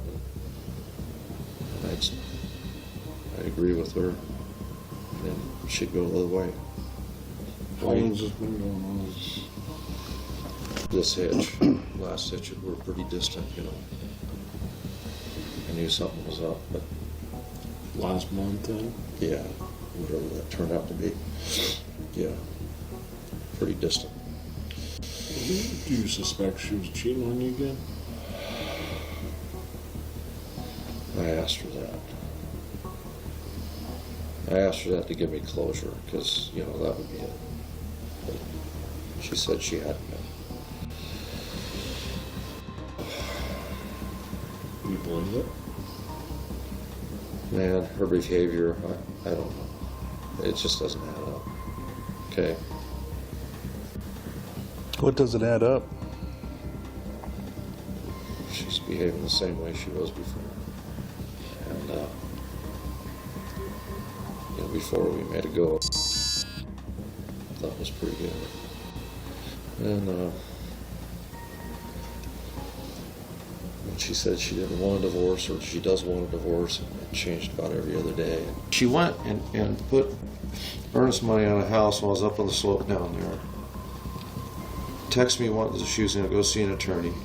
She saw the attorney a day before I got in, and then she had those papers. Okay. And I tried to talk her out of it. Let's talk first. Well, she didn't. And so since I've been here, we've been just going back and forth. You want to make it work? Okay, I'll encourage you to make it work. If you don't want to make it work, I'm encouraging you to still make it work. I couldn't see throwing 27 years away. But then, you know, I'm the one that filled out the papers, and I'll give her what she wants, if that's what she wants. And then she will do everything 50-50, okay. That includes the flipping house down there. Oh, which one? Wait.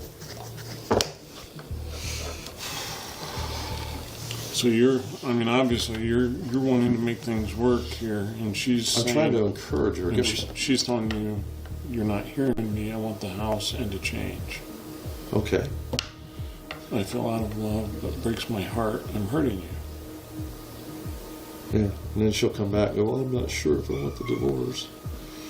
And let that cat. A call from his stepdaughter tipped officers off, confirming the worst. Thank you, your wife.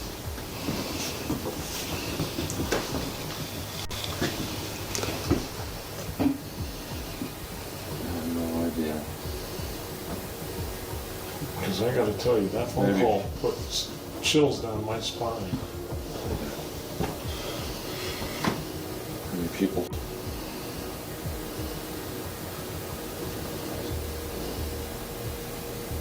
You did it, didn't you, Dan? No, I didn't. I I didn't think so, but now, after listening to that, I think you did, didn't you? How the hell, she doesn't know. She wasn't here. She knows what does she knows that there's a divorce going on. What does she know? She knows something. She wouldn't have reacted the way she did. Well, I don't know what it is.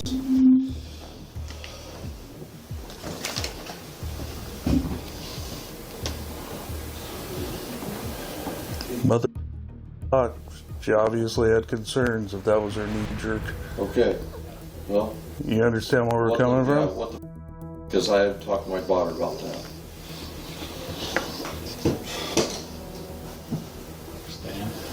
You think all you want. I think you did. No, I didn't. At trial, Dan denied all allegations, but the evidence spoke for itself. The judge cited jealousy, greed, pride, anger, and revenge as driving factors in Kendi's. In the end, Dan Howard was sentenced to life in prison without parole, plus an additional 10-year sentence for domestic battery. The last cases were troubling, but nothing could prepare you for Officer Philip Brailsford, the cop who shot an unarmed man after a call reported a weapon in his hotel room, which turned out not to be a weapon at all. Stop! Stop! Get on the ground, both of you! Lay down on the ground! There's a very severe possibility you're both going to get shot. Do you understand that? Yes. I said keep your legs crossed! Sorry, sir.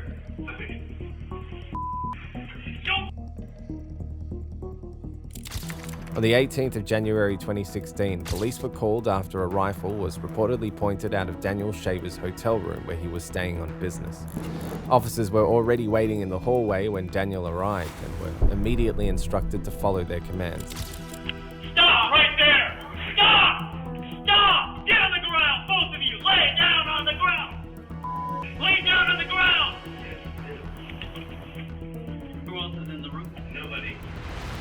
Nobody else is in the room? Nobody. Positive? Nobody. Absolutely positive. Okay. Since apparently we have a failure for you to comprehend simple instructions, I'm going to go over some of them again, okay? Can you both hear and understand me? Yes. All right. If you make a mistake, another mistake, there's a very severe possibility you're both going to get. Do you understand that? Yes. I do. Yes. All right. This is shut up. I'm not here to be tactful or diplomatic with you. You listen, you obey. For one thing, did I tell you to move, young man? Did I tell you to put both your hands on the top of your head and interlace your fingers? Take your feet and cross your left foot over your right foot. Who else is in the room? Nobody.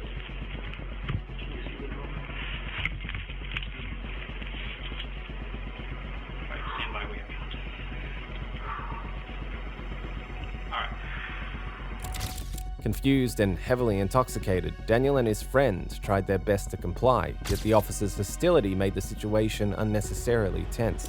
Are you both drunk? No. Alright. So you're not going to have any problems understanding anything that I tell you, right? Correct. Alright. Can I go to my room? No, you're not going to do anything but come towards us. Young man, you are not to move. You're to put your eyes down and look down at the carpet. You're to keep your fingers interlaced behind your head. You're to keep your feet crossed. If you move, we're going to consider that a threat, and we are going to deal with it, and you may not survive it. Do you understand me? Yes, sir. Young lady, shut up and listen. All right? You are to keep your feet crossed. Take both of your hands, put them flat in front of you. You are to push yourself up to a kneeling position. Kneeling position. Now, put both your hands in the air. Okay, crawl towards us. I'm so sorry.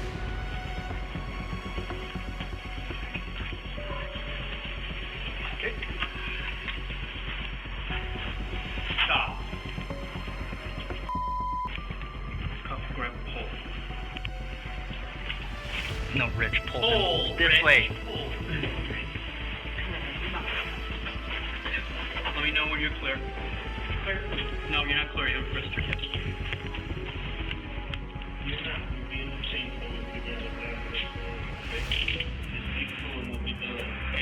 that laid her flat. Okay, I need one more cuff up. Okay. Matters escalated when Officer Philip Brailsford focused all his attention on Daniel, who was crawling in an attempt to follow instructions. Okay, young man, listen to my instructions and do not make a mistake. You are to keep your legs crossed. Do you understand me? You are to put both of your hands palms down, straight out in front of you. Push yourself up to a kneeling position. I said keep your legs crossed! Sorry. I didn't say this in conversation. Put your hand! Hands up in the air! You do that again, we're you. Do you understand? And listen to my instructions. I'm trying to do it. Don't talk! Listen! Hands straight up in the air. Do not put your hands down for any reason. You think you're gonna fall, you better fall on your face. Your hands go back in the small of your back or down. We are going to you. Do you understand me? Yes, sir. Crawl towards me. Crawl towards me! Yes, sir. Don't go!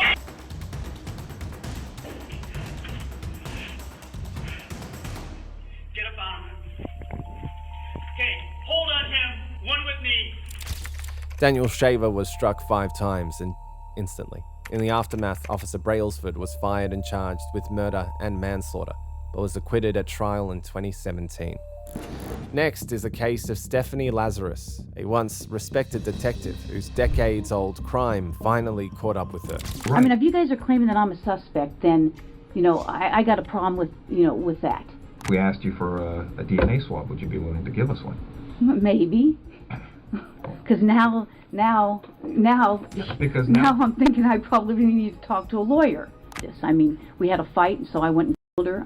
On June the 5th, 2009, Stephanie Lazarus began her day as usual, heading to the Los Angeles Police Department headquarters. As a respected detective in the art theft unit with 26 years of service, she had no reason to suspect that this day would be different from any other. She had been asked to come in to assist with what she believed was an art theft case, a routine request given her expertise. Unbeknownst to Stephanie, her colleagues had been secretly investigating her for months in connection with a cold case from 1986. The case that would change everything began on February the 24th, 1986, when Sherry Rasmussen, a 29-year-old nursing director, was found in her Van Nuys townhouse. She had been beaten 3 times. Initially, investigators believed it was a burglary gone wrong, despite Rasmussen's husband, John Rutan, mentioning that Stephanie, his ex-girlfriend, had threatened Rasmussen in the past. Fast forward to the mid-2000s, the LAPD, in an effort to clear cold cases, revisited Rasmussen's and advances in DNA technology provided new hope. Detectives re-examined the evidence, including a bite mark on Rasmussen's arm. DNA from the bite mark was tested, and a shocking match was found. It belonged to Stephanie, a veteran detective with the LAPD. Stephanie had a history with Rasmussen's husband, John Rutan. They had dated in college, but John had moved on and married Rasmussen. Stephanie, it turned out, had been obsessed with John, and her jealousy was a potential motive for the To obtain a DNA sample for comparison, undercover officers had secretly collected a discarded straw Stephanie had used. The DNA matched the sample from the crime scene, providing the crucial evidence needed to proceed with questioning Stephanie. As the detectives began probing into her past relationship with John Rutan, subtle inconsistencies in her recollection started to emerge. Her inability to recall specific time frames is a common deception tactic to avoid committing to details that might be contradicted later. Do you know John Rutan? John Rutan? John Rutan? Rutan. Oh yeah, I went to school with him. You did? Yeah. How long did you know him? Gosh, I went to school in, went to UCLA in 1978 I started, and, met him at school at the dorms. Were you guys friends, close friends? Yeah, we're very close friends. I mean, what's this all about? Well, it's a case we're working on. It involves John, and in there, some of the statements we reviewed, there's notes and stuff that he knew you and stuff. Oh yeah, I mean, we good friends. Lived in the dorms for 2 years. You guys lived in the same dorm? Yeah. Oh, okay. Yeah, Dykstra. Okay. Were you guys just friends or anything else, or? Yeah, we were good friends. Yeah. Was there ever any relationship or anything that developed between you guys? Yeah, I mean, we dated. I mean, what's this all about? Well, it's relating to his wife. Okay. Okay. Did you know her? Not really. I mean, I knew that he got married years ago. Did you ever meet her? God, I don't know. Do you know who she was or anything? Well, let me think. God, it's been a long time ago. I may have met her. Geez. You know. Yeah. Well, let me ask you. You said you dated John. How long did you guys date? The detective's gentle prodding revealed Stephanie's reluctance to discuss details of a relationship with John. Her vague responses and inability to recall specific time frames raised questions about what she might have been hiding. Her body language and speech patterns began to shift as she discussed the duration of a relationship with John. Her repeated use of filler words and phrases like and you know indicated increasing anxiety and potential deception. How long would you say you guys dated? Oh, jeez. I couldn't even say. I mean, I started school there in 78. I started UCLA in 1978. I graduated in 82. I don't even remember what year he graduated, if it was a year or two before me. Okay. I think he was a little bit older than I was. I mean, you know, I can't remember if he was born, let's say I'm born in 1960. I don't know if he was born in 58 or 59. I mean, I knew his parents, I knew his sister. His brother went to Northridge.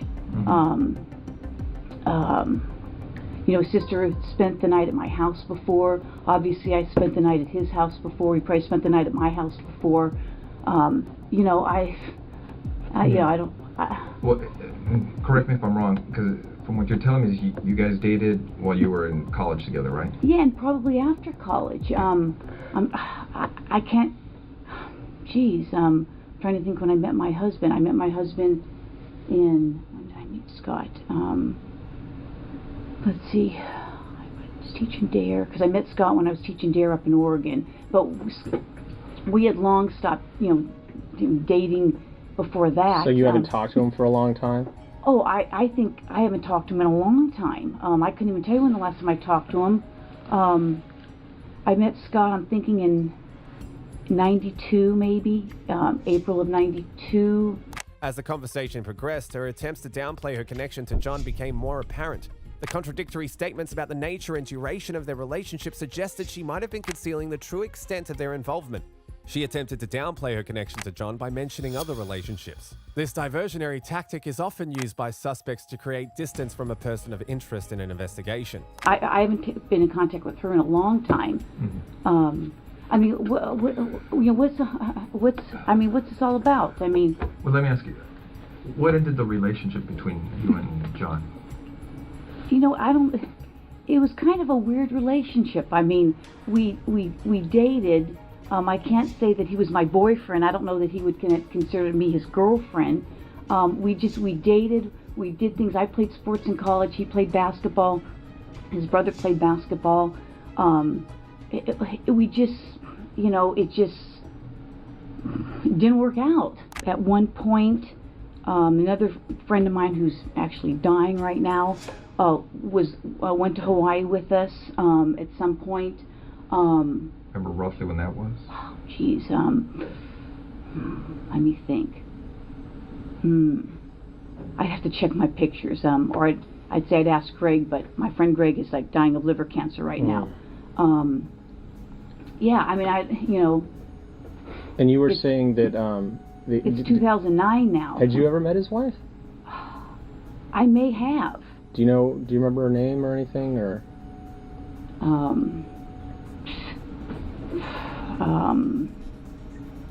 Or what she did for a living, or where she worked, or anything about her?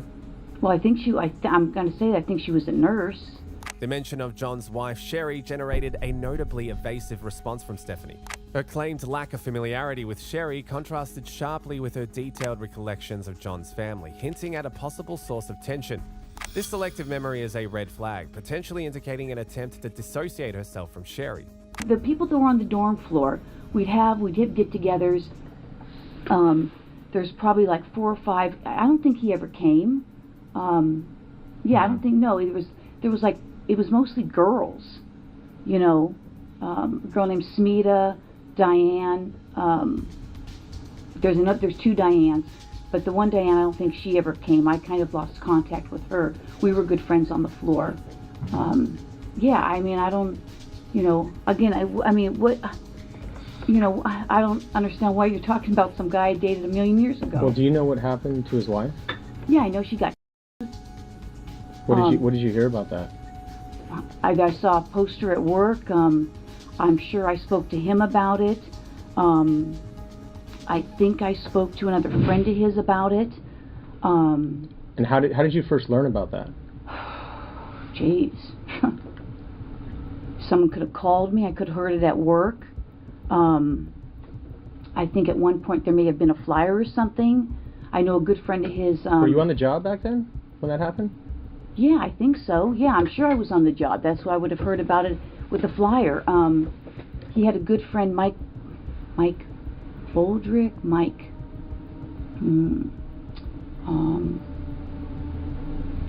Anyways, he may have lived in the dorms. I don't remember if that's how I met him. I may have talked to him. I mean, I don't remember how I heard. I mean, I don't even remember what year it was. And you think you said you thought his wife was a nurse. Do you have any idea where she was working at the time, or did he ever mention that to you? Was it a hospital or a doctor's office? I'm sure he must have mentioned it. Now that you're bringing that up, I think she worked at a hospital somewhere. And yeah, I may have met her at a hospital. I may have talked to her once or twice. At a hospital? Or more. But being that you used to see John, was everything okay between you guys? I mean, there was never anything uncomfortable or anything between you and her? I don't know. I mean, it's been so many years. I mean, uncomfortable. I mean, I can't even remember if we had a conversation. I mean, we may have. I may have seen her at his apartment. Geez, how many years ago is that? I don't even know what year she, got. Where was his apartment? On Roscoe. Okay. Yeah, Roscoe and east or west of DeSoto. Either east or west of DeSoto.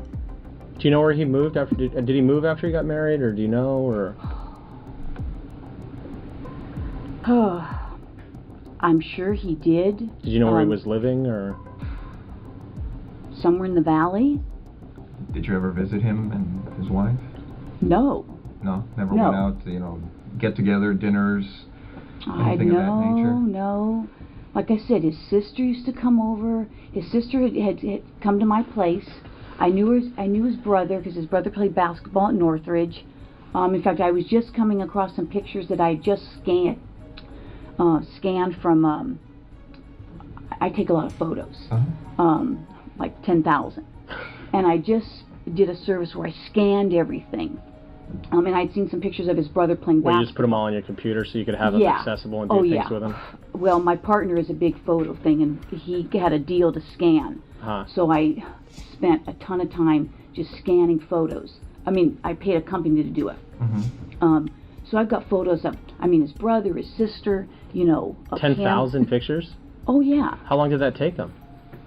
Months. Stephanie's recollection of how she learned about Sherry's passing was suspiciously vague. Her inconsistent answers and attempts to change the subject raised red flags about her potential involvement. I can't even tell you the last time I had any contact with any of them. It's been so long. Did he tell you what happened? Like what he heard from the detectives or the police, or? You know what? He may have. For some reason, I'm thinking that, again, this is like,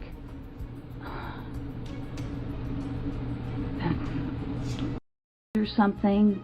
I think I faintly remember him mentioning something maybe about that she was involved with that? I don't know that he said she was involved or they thought she was. Again, it's been so long. He could have told me the whole story of what happened. And, like I said, I'm faintly remember either between him or the flyer that there was some kind of a burglary. Let me ask you, did the detectives ever reach out to you? ever? No, no one's ever talked to me. I don't think anybody ever talked to me about where was I working. 1986? I would have been working in Devonshire. You know, I'm thinking that I did speak to somebody. Oh, really? I couldn't tell you who it was. Because it doesn't It was say probably anything. on That's the phone. Okay. Would it have been somebody in regards to this, or just? Yeah. Uh-huh. Yeah. I don't even know if you said a name, if I would remember it, because I worked Van Nuys for a while. Oh, you did? Yeah, I worked. As the detectives pressed for more details about Stephanie's interactions with Sherry, her responses became increasingly defensive. Her inability to provide clear answers about alleged confrontations suggested she might have been hiding significant information. The detectives were making good progress, and things were already looking like that with a little more probing, she was going to... They're saying you were having with Sherry. I mean, it seems like the relationship is just going on an even plane. That's just I don't have the recollection of that at all. No? No. And because from what you're telling me is when you guys met at the hospital, I mean, you guys talked, but it wasn't, from what you recall, confrontational from either side? I mean, I'm trying to, turn my memory back, and I can't even picture the conversation. I mean, I can't even picture the conversation. Well, let me ask you, I mean, at the hospital, it never got to the point where people are going, hey, everybody go to your own corner type of thing? I don't think so. Nothing like that? I don't think so.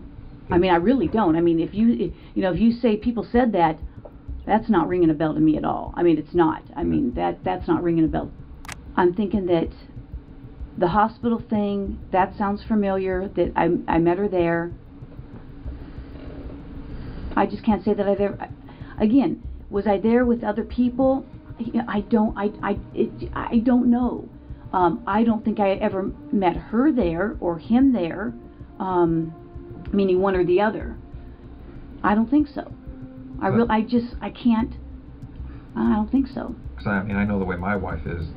At our house, she wouldn't want my own girlfriends there, So I don't know if maybe she had the same mentality towards you, as far as you ever being there, or being welcome there, because it's... You know what?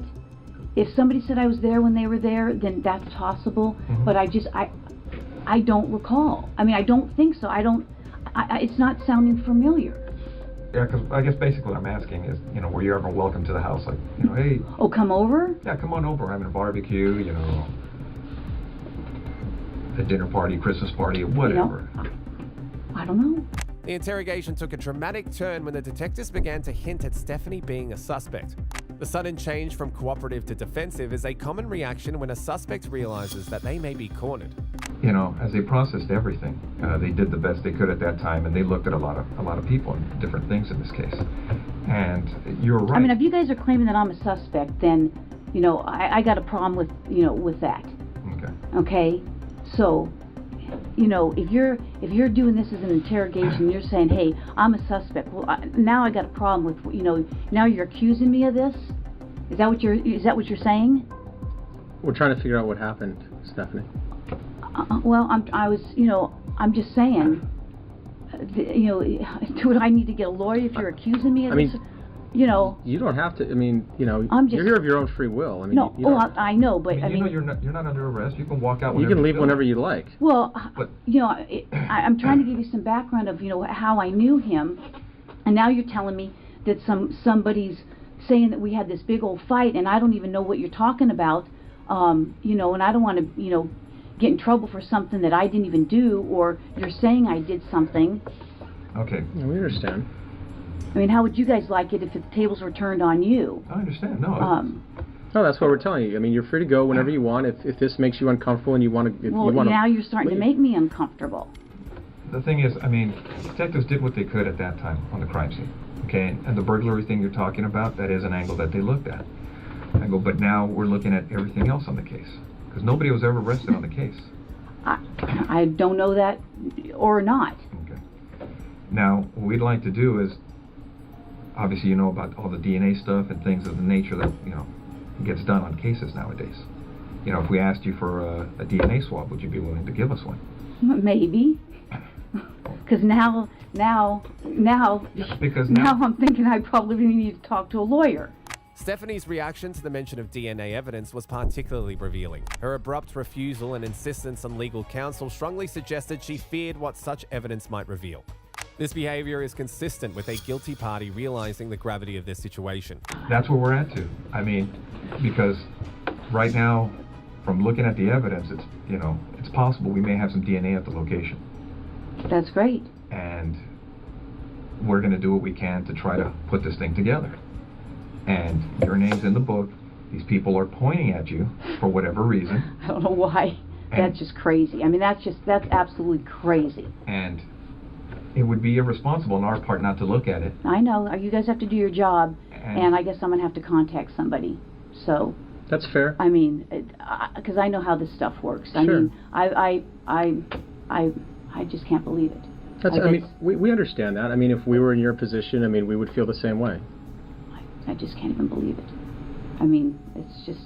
I mean, I'm shocked. I'm really shocked that somebody would be saying that I did this. I mean, we had a fight, and so I went and killed her. I mean, come on. Well, that's.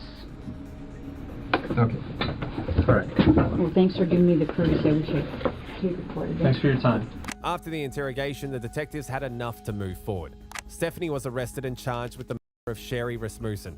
On March the 8th, 2012, after several days of deliberation, the jury found Stephanie Lazarus guilty of first-degree murder. She was sentenced to 27 years to life in prison, with the possibility of parole. Just as Stephanie Lazarus shocked the system, Michael Neely's story was even darker, recalling the night he went drinking with his colleagues and what unfolded afterwards. Did you advise him what he was charged with? No, Michael, you've been charged with second degree. Okay. I had no idea what I was being charged with. You were sitting on his chest. His face is beaten, and he tells you, get off of him, get off of him.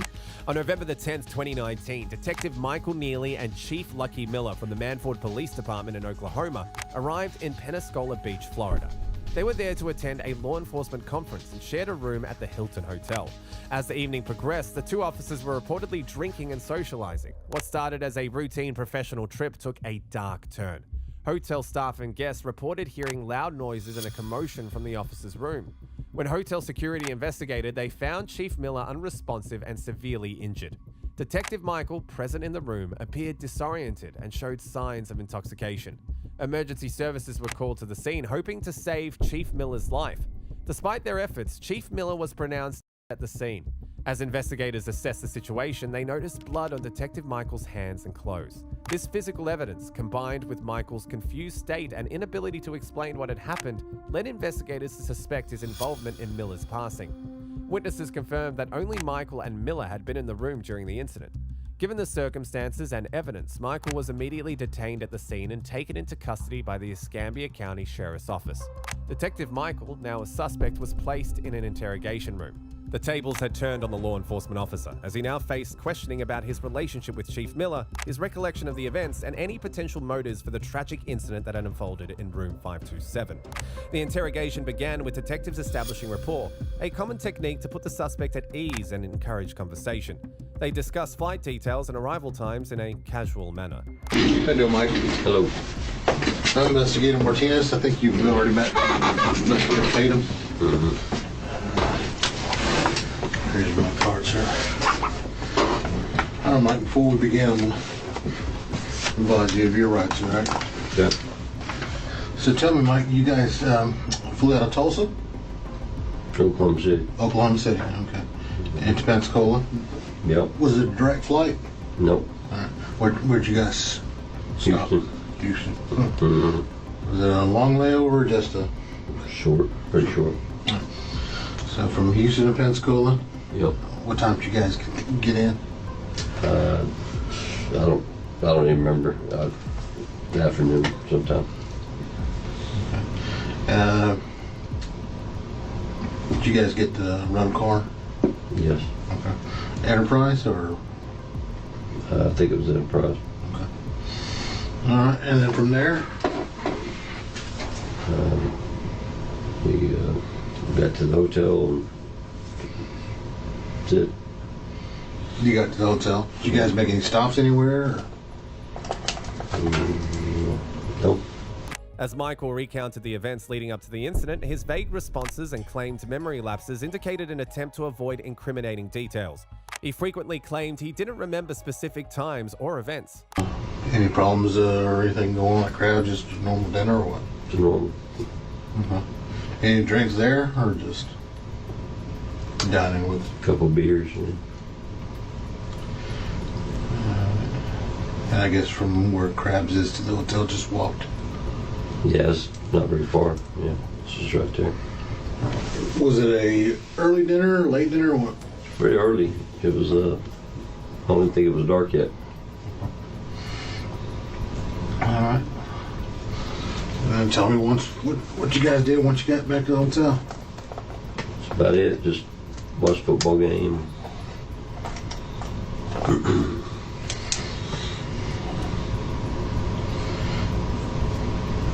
Particular team or just football in general? That was a Dallas game starting. Dallas and somebody, I don't remember who. All right.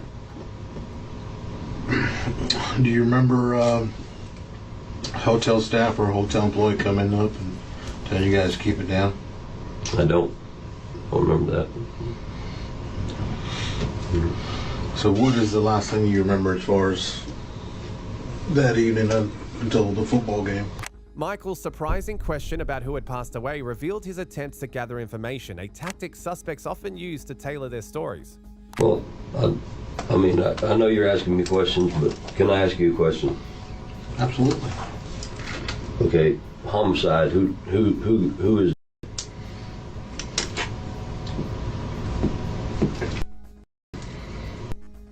Yes, sir.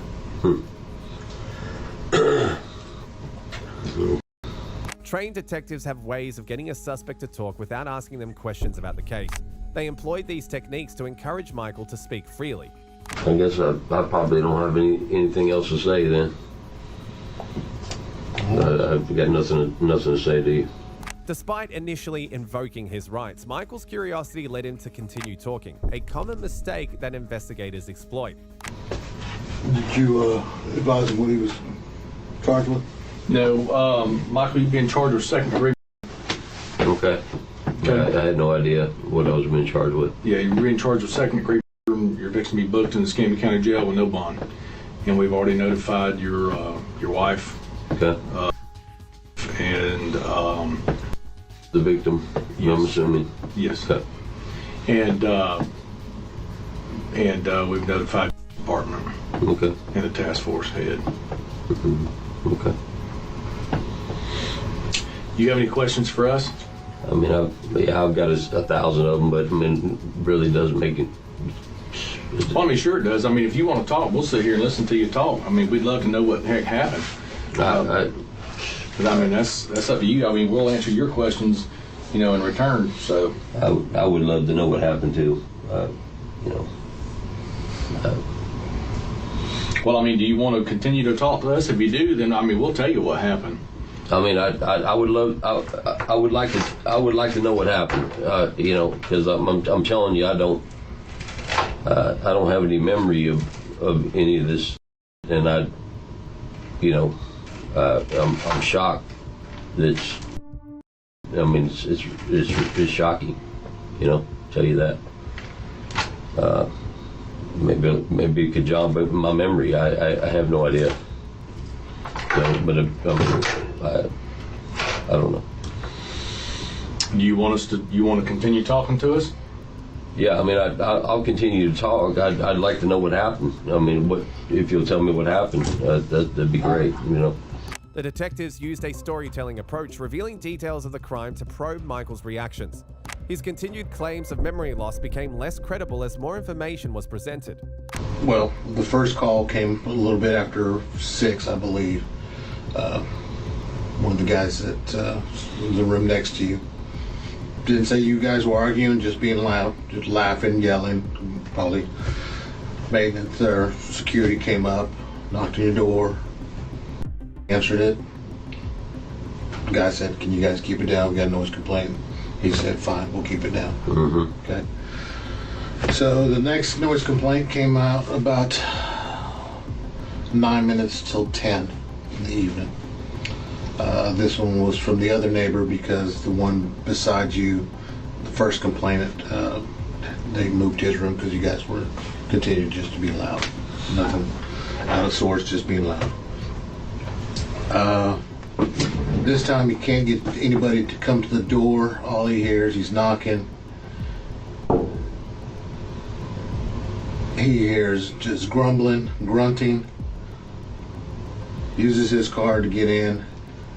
Walks in, and you remember the room layout. There's 2 queen beds. He is on the ground between the bed and the wall. You are sitting on his chest. His face is beaten, and he tells you, get off of him, get off of him. Pulls you off of him. You go on the bed, roll off the bed, fall on your face, and that's where the nose and the lip get busted and unresponsive. Michael's lack of emotional response when told about the chief's death was noteworthy, potentially indicating a disconnect from the gravity of the situation or an attempt to maintain composure. Is that what you're telling me? Yes, sir.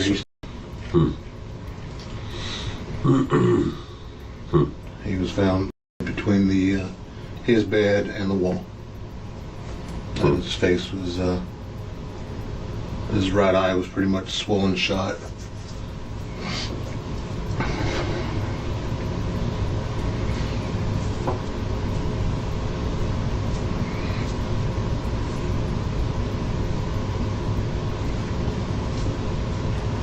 Does any of that jog your memory, Mike? No, it doesn't. Did you have any kind of animosity or anything like that towards? Not at all. No. Have you ever had a violent outburst or anything like that before when you were drinking? No. Anybody ever told you that you got violent when you drank? No. Michael's denial of any animosity towards the victim or history of violent behavior while drinking might have been an attempt to distance himself from the crime. Yeah, I can't believe it. There's a lot of people, like I said, commander down in your unit said you guys were practically brothers. Yes. You were too. It's possible that Michael could very well be in shock, which would explain his behavior. A person suffering from shock will have an altered mental state. Their mind feels like it's in a fog, which slows down their alertness and awareness. They will also be in denial about their situation. However, he repeated expressions of disbelief rather than showing concern for the victim, which could be a strategy to appear innocent. He frequently used phrases like, "I can't believe it. I cannot believe it." Do you have any questions for us, Mike? It's just unbelievable. Did you make any phone calls? I mean, I called my wife, earlier in the night. It's man, it's unbelievable. It's unbelievable. Unbelievable. Why do you say that? I got no problem.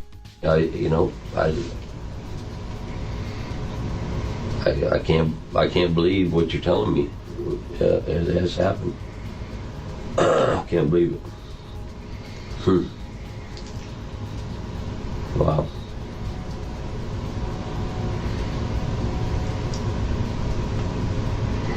Well, this sucks for us just as much as it does for you. I mean, having to arrest a fellow officer, for something like this. I can't believe it. I cannot believe it. Huh. And from what? What's he dead from? As more details are revealed, Michael's continued insistence on not remembering becomes less credible, potentially indicating deception. Right now, like I said, we don't know until we have the autopsy. Right.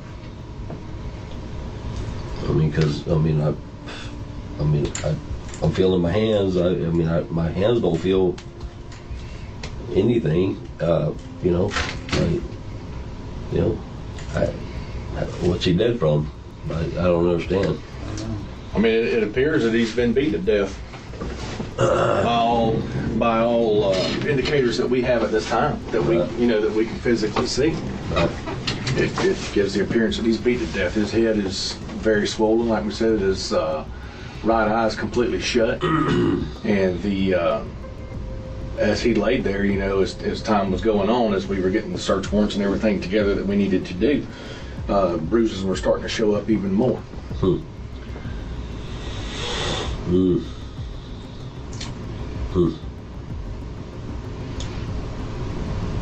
I mean, you can't think of anything that would have triggered you to jump on?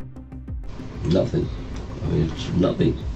Michael began to offer selective memories, possibly choosing which details to reveal while still maintaining overall ignorance of the incident. He recalled the chief wanting to go out, but doesn't remember getting upset about it. And we went out to eat. Was the game playing when y'all left to go out to eat? No, we came back. It was a Dallas game. I don't even know what time it started. And he kept wanting to go out. And I just kept telling him I don't want to go out. It's a bad idea. You shouldn't go out. Where was he wanting to go? In the bar.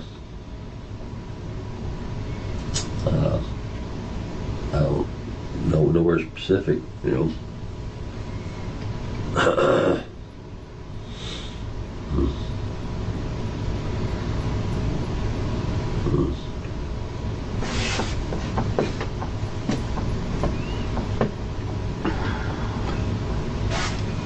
Did he keep on about it and you got upset about that?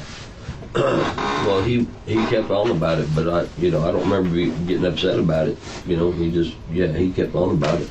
It's like, it seemed later than it was, it seemed late. Yeah, it's time change, man. It messes everything up. It gets darker a whole lot quicker than it does. It seems later than it is. Yep. And, he kept wanting to go out. Let's go to the bar. When you go to the bar, I said, that's a bad idea. We shouldn't, let's not do that. I wasn't pissed off at him, for God's sakes. At this point, his recollection of specific details about drinking vodka contrasted with his claimed memory loss about other events, raising questions about the truthfulness of his earlier statements. Now, I remember you said that he got the bottle of vodka. Were you guys both drinking vodka, or just... Yeah, I drank vodka with him, Because that way it'll be something the ME's office will need to know, especially when we do the toxicology.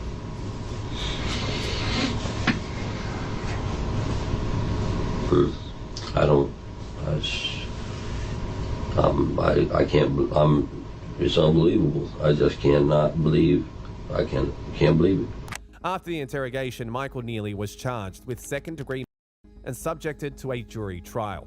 Ultimately, Michael was sentenced to life in prison for taking the life of Police Chief Lucky Miller.